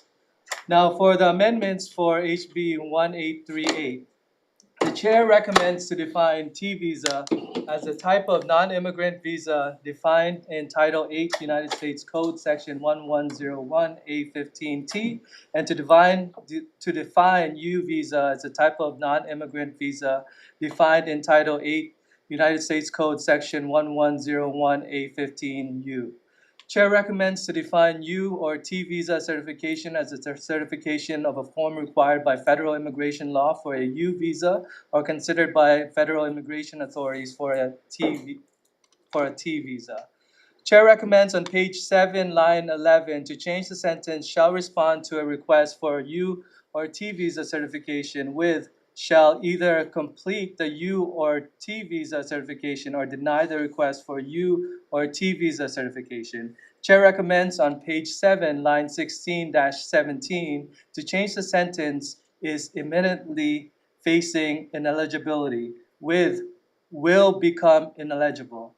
Chair recommends on page 7, line 18, to insert "within 120 days" after the word "age." Chair recommends on page 7, line 21, to change the sentence "not to issue" as the word "denies." Chair recommends on page 8, line 5, to say "the written notice of denial shall also include a statement that the requester may request a reevaluation by the certifying entity and submit new or additional evidence satisfying the requirements for certification within 45 calendar days upon receipt of the denial. Upon receipt of a request for reevaluation or any new or additional evidence, the certifying entity shall accept and consider the request and shall respond within the same time periods as those set forth in Section 3. No requester shall be required to exhaust an administrative remedy for reevaluation before filing an action seeking judicial review or other equitable relief in a circuit court pursuant to Section 9. Chair recommends on page 10, line 1, to strike the sentence "in violation of this chapter." Chair recommends on page 10, line 3, after the word "count," to insert the sentence "within 90 days of the denial" or "within 90 days of the expiration of the statutory timeframe for response." Chair recommends on page 10, line 5, after the word "subsection," to insert the sentence "may be filed with the motion to seal the petition," and Chair recommends on page 10, line 7, to insert a period after petition and then start a new sentence that adds this language: "The court may temporarily seal the petition and all related records while it considers a motion to seal the petition and related records." Chair recommends on page 10, line 7, to strike the sentence "by the clerk of the court."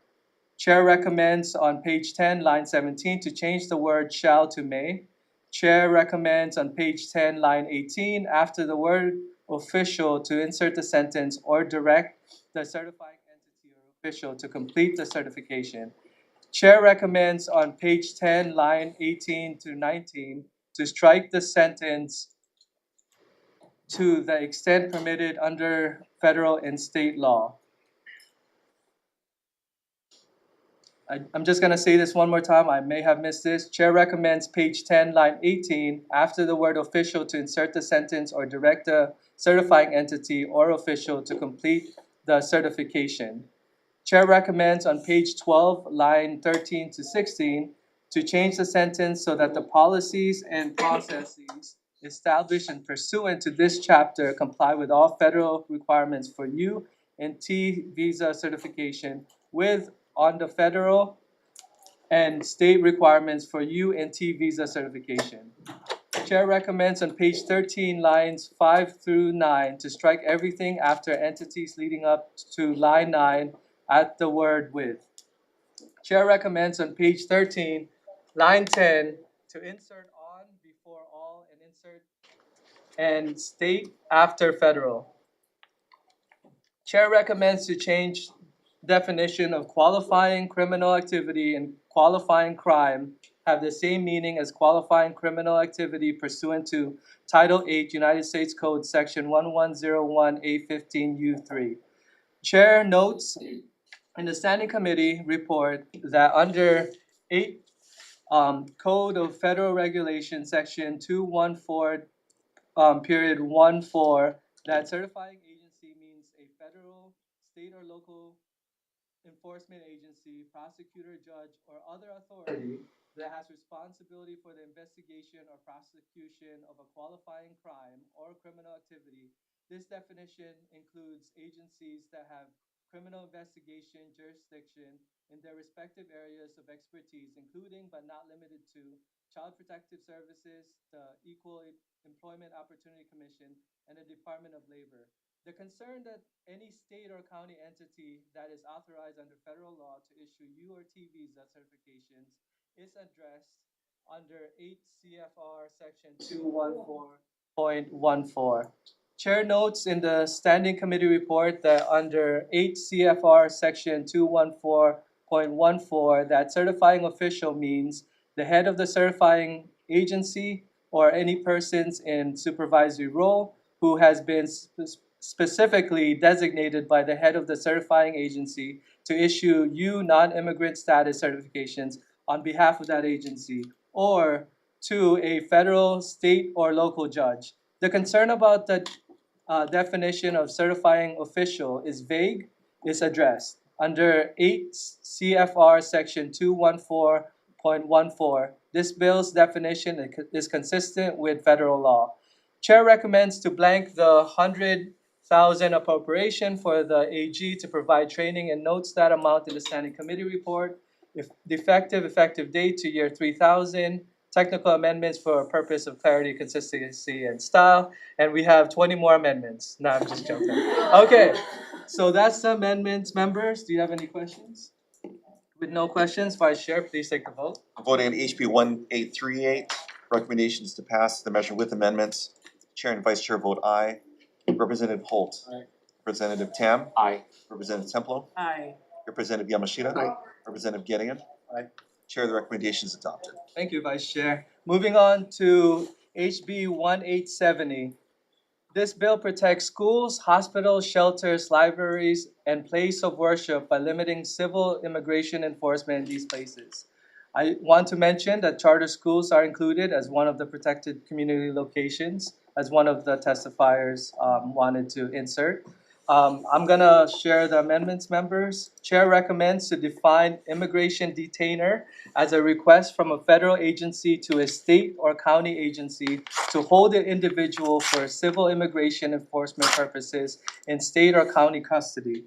Chair recommends to define state actor as any state or county agency, officer, or employee while performing their official duties.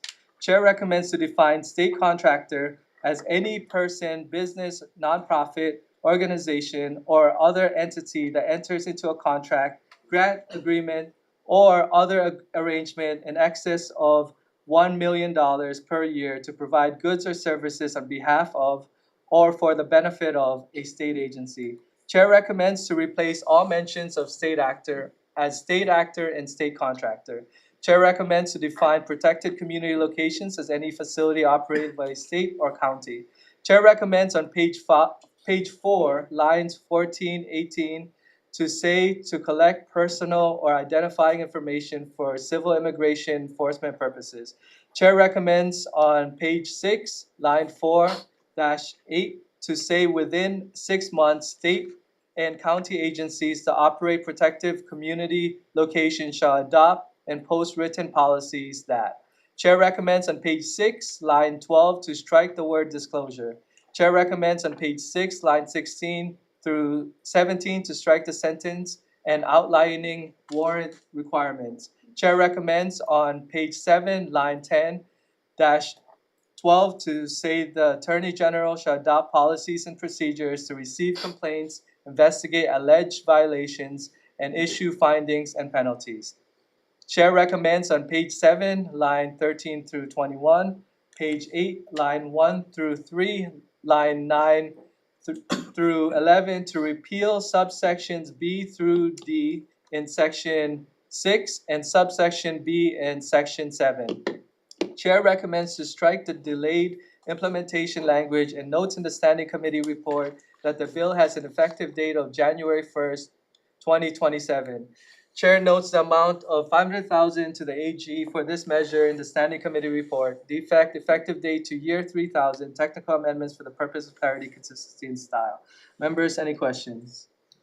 Vice Chair, please take the vote.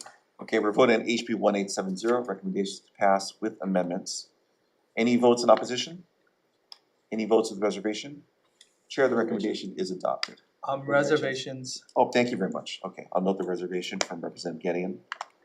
Chair, the recommendation is adopted. Thank you, Vice Chair. Moving on to HB 2445. This bill protects students and staff by requiring public schools to have a clear response plan for immigration enforcement activity. I want to personally thank Representative Shirley Templo for her work in this bill. Let's give her a round of applause. Chair, members, before we go into questions, I want to share our amendments. Chair recommends to define near as 1,000 feet, conforming with Honolulu traffic codes define school zone as streets and public property within 1,000 feet of school boundaries. Chair recommends Department of Education to adopt policies and procedures to address immigration enforcement activity that may occur on and near school campuses. Chair recommends that the DOE also adopt policies and procedures for scholastic or education-related activities and events, as well for school buses and marked or known school bus stops during periods when school children are present at the stop. Chair recommends on page 3, line 1 to say protocols for immigration enforcement presence rather than law enforcement presence.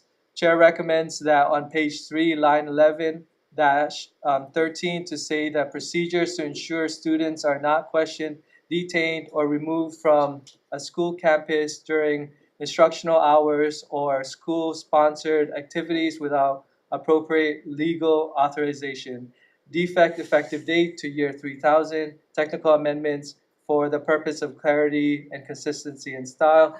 I want to just briefly state that DOE, I know you are doing a great job trying to address this situation. I believe there is a resolution stating the importance of this issue. So I want to recognize your efforts for this.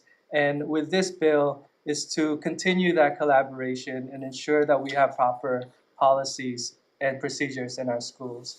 Members, do you have any further questions? Chair, if I may Go ahead. briefly. I just wanted to thank you and the members and for your work in hearing this today and the amendments, and thank you to everyone who testified today. But I also really need to thank the Secondary Student Conference who voted this bill as #1 in their priority list. So last week, hundreds of student leaders across the state came together, and out of all the bills, they decided this bill was most important to them and it would impact them the most. So I want to thank the youth that advocated heavily for this bill. Jeremiah Jacinto Sr. at Baldwin High School, Chris Corrales, Campbell High School, and Keone Randolph from Kealakehe High School. At the end of the day, we just want our youth and our schools and everyone in the community there to be safe, feel safe. We're a blue state, and in May 2025, there was that wrongful detainment of the J1 visa teachers from the Philippines. And ICE left Minnesota recently, so we don't know where their focuses are gonna be next. With this piece of legislation, we need to prioritize safety. It's really needed, and I appreciate that we're trying to work together to clarify safety for our communities. Fear stems from uncertainty, and hopefully this bill can help the students and help help the community, and I just want to thank everyone again for being here today. All right, members, thank you for your engagement. Vice Chair, would you please take the vote? Okay, we're voting on HB 2445, recommendations to pass the measure with amendments. Are there any votes in opposition? Any votes with reservation? Okay, Chair, the recommendation is adopted. Thank you, Vice Chair. Moving on to HB 2540. This bill increases transparency by requiring law enforcement officers to be clearly identifiable. Oh my goodness, I'm losing it now. All right, members, here are the amendments for this bill. I want to state that the chair recommends to repeal language from HB 2540 in regards prohibits with certain exemptions and the use of facial coverings and requires visible identification by law enforcement officers and their vehicles in the performance of their duties. Also repeal language in regards to establish criminal offenses for improper facial coverings, lack of visible identification, and unauthorized civil immigration interrogation. The reason why we're doing this is because we're actually not using this bill for the vehicle for facial coverings. And the chair notes in the standing committee report that this bill is a vehicle for limiting collaboration with federal law enforcement agencies and will not serve as a vehicle for facial covering language. Instead, HB 1886 will be the facial covering language. Chair recommends to insert language from HB 1186 to HB 2540 to establish provisions regarding state and federal collaboration, limiting its collaboration. Effective date to year 3000. Technical amendments for the purpose of clarity, consistency, and style. Any questions? Just want to clarify, is it moving the language from 1886 to 254? Okay, great.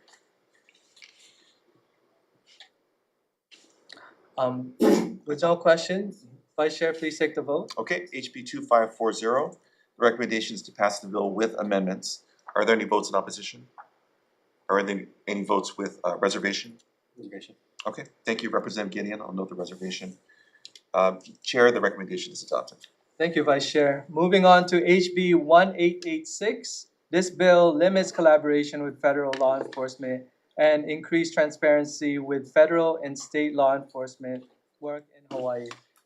Members, here are the recommendations before we go into questions. Chair recommends to insert language from HB 2540 into HB 1886 that establishes criminal offenses for improper facial coverings, lack of visible identification, and unauthorized civil immigration interrogation. Chair recommends to add language on penalties that any person who violates this act shall be guilty of a misdemeanor up to 1 year in jail and up to $2,000 in fines. Chair recommends to repeal language in regards to specifies that when federal law enforcement officers arrest a person without a warrant, that it is done so in their personal capacity. Again, we are repealing that language. Chair recommends on page 2, line 21, page 3, line 1 through 5, to change subsection A to say exempt as required by 8 USC section 1373A and section 1644 or other federal or state law. No state or county departments or agencies may assist or cooperate with immigration enforcement operations. Chair recommends on page 5, line 2, to change the word sharing to collecting. Chair recommends to add severability language of provisions in this act to severable if any part of the provision of this act or application of this act to any person, entity, or circumstances is held invalid, and the remainder of this act, including the application of such part or provision to other persons, entities, or circumstances, shall not be affected by such holding and shall continue to have force and effect. Chair recommends on page 8, line 12, to change the sentence operating in an undercover capacity with acting in an undercover operation authorized by supervising personnel or court order. The chair notes in the standing committee report that this bill includes exemptions allowing law enforcement agencies to conduct active undercover operations addressing concerns by the Department of Law Enforcement. Chair notes in the Standing Committee report that this bill is the vehicle for facial covering provisions and further limits collaboration with federal law enforcement agencies. Defect effective date to 3000, technical amendments for the purpose of clarity, consistency, and style. Members, any questions? Vice Chair, please take the vote. We're voting on HB 1886, recommendations to pass the bill with amendments. Are there any votes in opposition? Any votes with reservation? Thank you, Representative Gideon. Chair, the recommendation is adopted. Thank you, Vice Chair. Moving on to HB 1839. This bill protects people's basic rights and increased transparency when federal immigration officials, focus on ICE, is involved with someone who's already in local custody. Members, before we go into question, I would like to share the Chair's recommendations. Chair recommends on page 4, line 12, the purpose of the interview if the law enforcement agency knows the purpose. Chair recommends on page 5, line 7, provided that other accommodations shall be made for individuals who speak languages for which the Office of Language Access cannot provide translation. Chair recommends on page 6, line 5 through 7, upon request, a law enforcement agency shall provide reasonable phone access and reasonable opportunity to consult with the individual's attorney for any immigration interview. Chair recommends on page 6, line 12, to fix spelling for weather, and on page 7, line 17, United States. Chair recommends on page 6, line 18, to add subsection 6, if consent was given, date and time of the civil immigration interview. Chair recommends on page 7, line 14 through 15, to replace including exemptions provided by Chapter 92F to this language, and the exemptions provided in Chapter 92F shall apply. Chair recommends on page 8, line 2, to change the records to the access. Chair recommends on page 10, line 9 through 11, the Department of the Attorney General or the county prosecuting attorneys or the agency with separate enforcement authority may receive and investigate complaints of violations of this section and issue findings and corrective orders.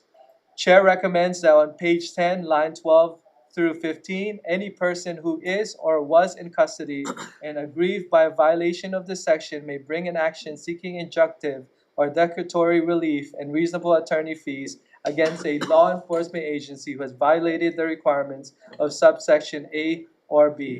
Chair recommends on page 11, line 7 to 13, to say law enforcement agency and means any agency of the state or any of its political subdivisions or any officer of those agencies which is authorized to enforce criminal laws, operate correctional or detention facilities, or maintain custody of individuals in correctional or detention facilities. Defect effective date to year 3000. Technical amendments for the purpose of clarity, consistency, and style. And I also want to state that the testimony by our Hawaii County Police Chief, some of the concerns that was brought up is addressed in the amendment. Members, any questions? With no further question, Vice Chair, please take the vote. Voting on HB 1839. Recommendations to pass the bill with amendments. Any votes in opposition? Any votes with reservation? Chair, the recommendation is adopted. Thank you, Vice Chair. I want to say to all the immigration advocates and also the AG who was very helpful in these amendments that without you and our members here, we would not be able to fine-tune these bills and make it clear and make sure that we are setting sound policies in our state. So thank you so much for your work, and thank you, members, for yours. We are going to move on to decision making for 10 film bills, as we have just passed out 6 immigration bills. First, on the top of the agenda, we have, bear with me. We have HB 2269, and before we go into HB 2269, I want to table it before HB 2266. We're gonna move, which means we're gonna hear it before HB 2266. So the first item that we're gonna hear is HB 1939, and this bill creates stronger incentives for film productions to hire local workers and invest in Hawaii. I want to thank Representative Adrian Tam for your work on this bill. HB 1939 follows the governor's HB 2269 by increasing the credit from 22% up to 32% and goes further by requiring local hires. We set clear targets to track progress, 80% in year 1, 82% in year 3, and 85% in year 5. So members, before we go into questioning, I want to share the recommendations by the chair. The chair recommends to insert language from HB 2269 to HB 1939 to clarify and amend the requirement for an independent third-party certification. This will establish a stronger language for accountability with an independent third-party certification. Chair recommends that the Film Office shall establish policy for qualified production infrastructure and indigenous content. Chair notes in the Standing Committee report that the Attorney General states that the bill's local hire provisions may be subject to challenge under the Commerce Clause of the United States Constitution, but does not provide a strong argument as to why. Until the Attorney General provides a detailed report supporting this claim, the chair recommends retaining the tax credit language to help grow the local workforce in Hawaii's film industry. Effective date to year 3000, technical amendments for the purpose of clarity, consistency, and style. Members, any questions? With no questions, Vice Chair, please take the vote. HB 1939, recommendation that passes with amendments. Any votes in opposition? Any votes with reservation? Chair, the recommendation is done. Thank you, Vice Chair. Moving on to HB 2037. This bill increases the cap on the film tax credit, and I want to thank Representative Ikaika Hussey, my Vice Chair, for working on this bill. With HB 2037, this committee will increase the film tax credit from 50 million to 60 million, like HB 2269. Also, I want to thank the governor, as HB 2269 has strong language that this committee will add to extend the sunset date of the tax credit to January 1st, 2038. Members, before we go into questions, I want to share the chair's recommendation. The chair's recommendation is to add language to extend the sunset date of the tax credit to January 1st, 2038. We're going to defect the effective date to year 3000. Technical amendments for the purpose of clarity, consistency, and style. Members, any questions? With no questions, Vice Chair, please take the vote. Okay, recommendation on HB 2037, recommendation to pass with amendments. Any votes in opposition? Any votes with reservation? Chair, the recommendation is adopted. Thank you, Vice Chair. We will now move on to the next bill. The next bill is HB 1635. This bill makes streaming productions eligible for tax credits.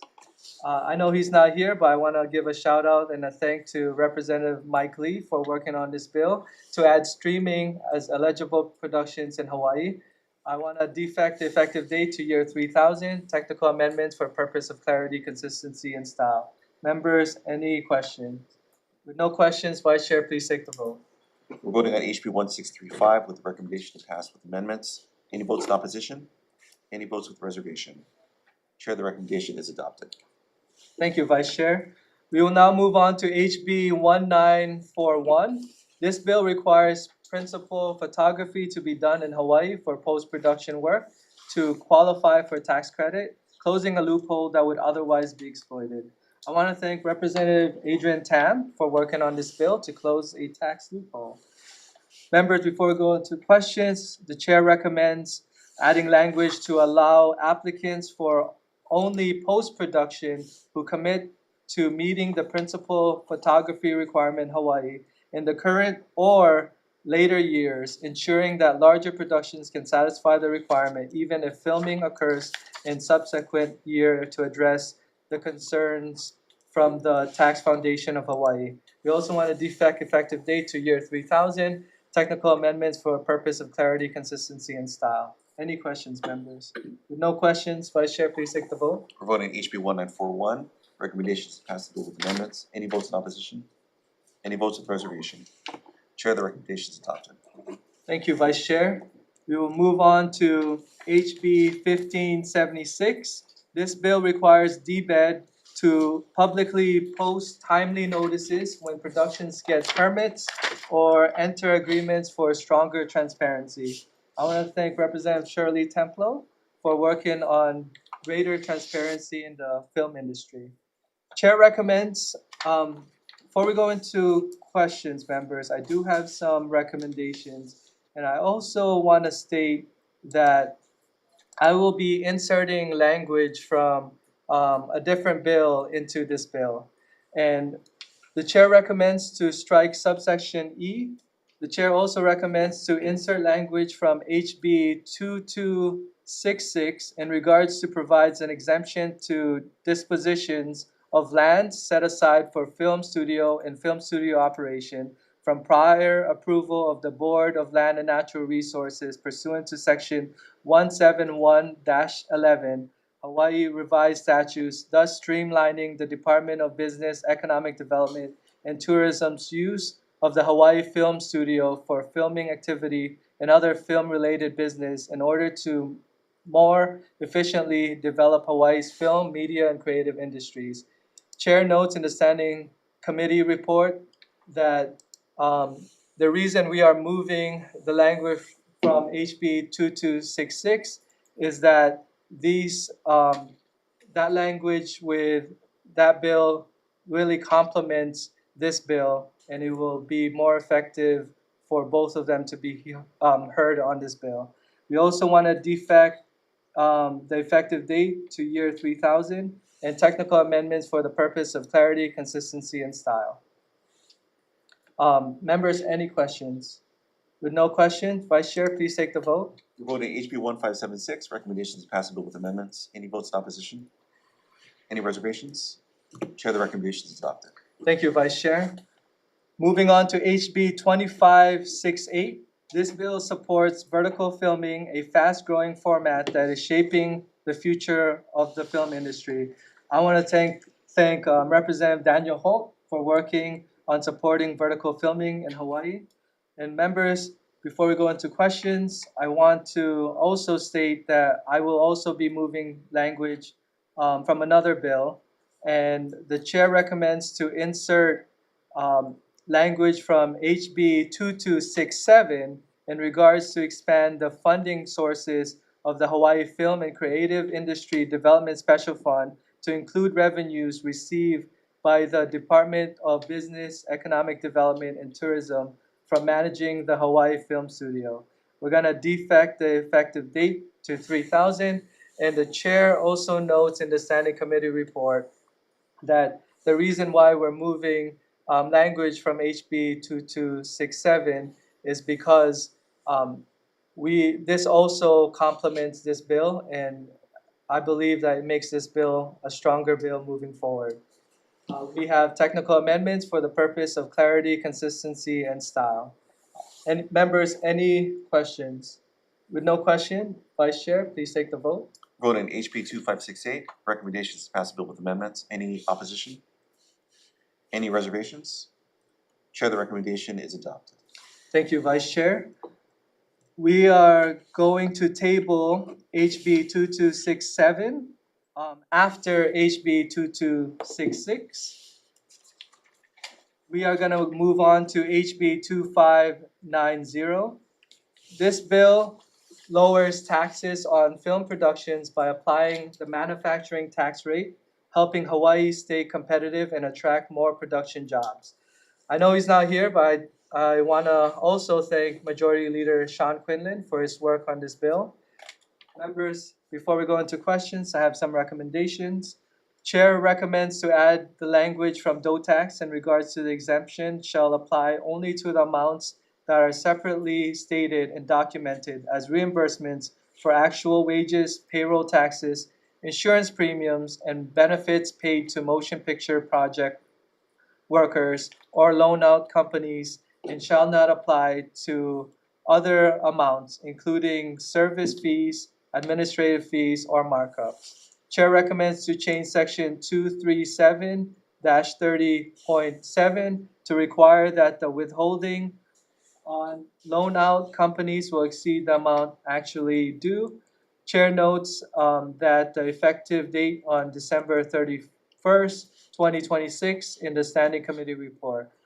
We have to defect the date, defect the effective date to year 3000, technical amendments for the purpose of clarity, consistency, and style. Members, I want to state that the testifiers who testified in this bill, the amendments that were mentioned has been addressed in the amendments. Any questions? No questions? Vice Chair, please take the vote. We're voting on HB 2590, recommendations passed with amendments. Any votes in opposition? Any reservations? Chair, the recommendation is adopted. Thank you. Before I go into our last three bills on the film industry, I do want to state that this has been a bipartisan effort with our Representative Joe Gideon on the Republican side, as well as our members on our Democrat side, working together to help the film industry with the passage of these 7 bills. I want to mention that the next 3 bills, which is HB 2269, HB 2266, and HB 2267, are all the contents in those bills have been transferred into the 7 bills that we passed out. And at this moment, the chair recommends to defer HB 2269, HB 2266, and HB 2267.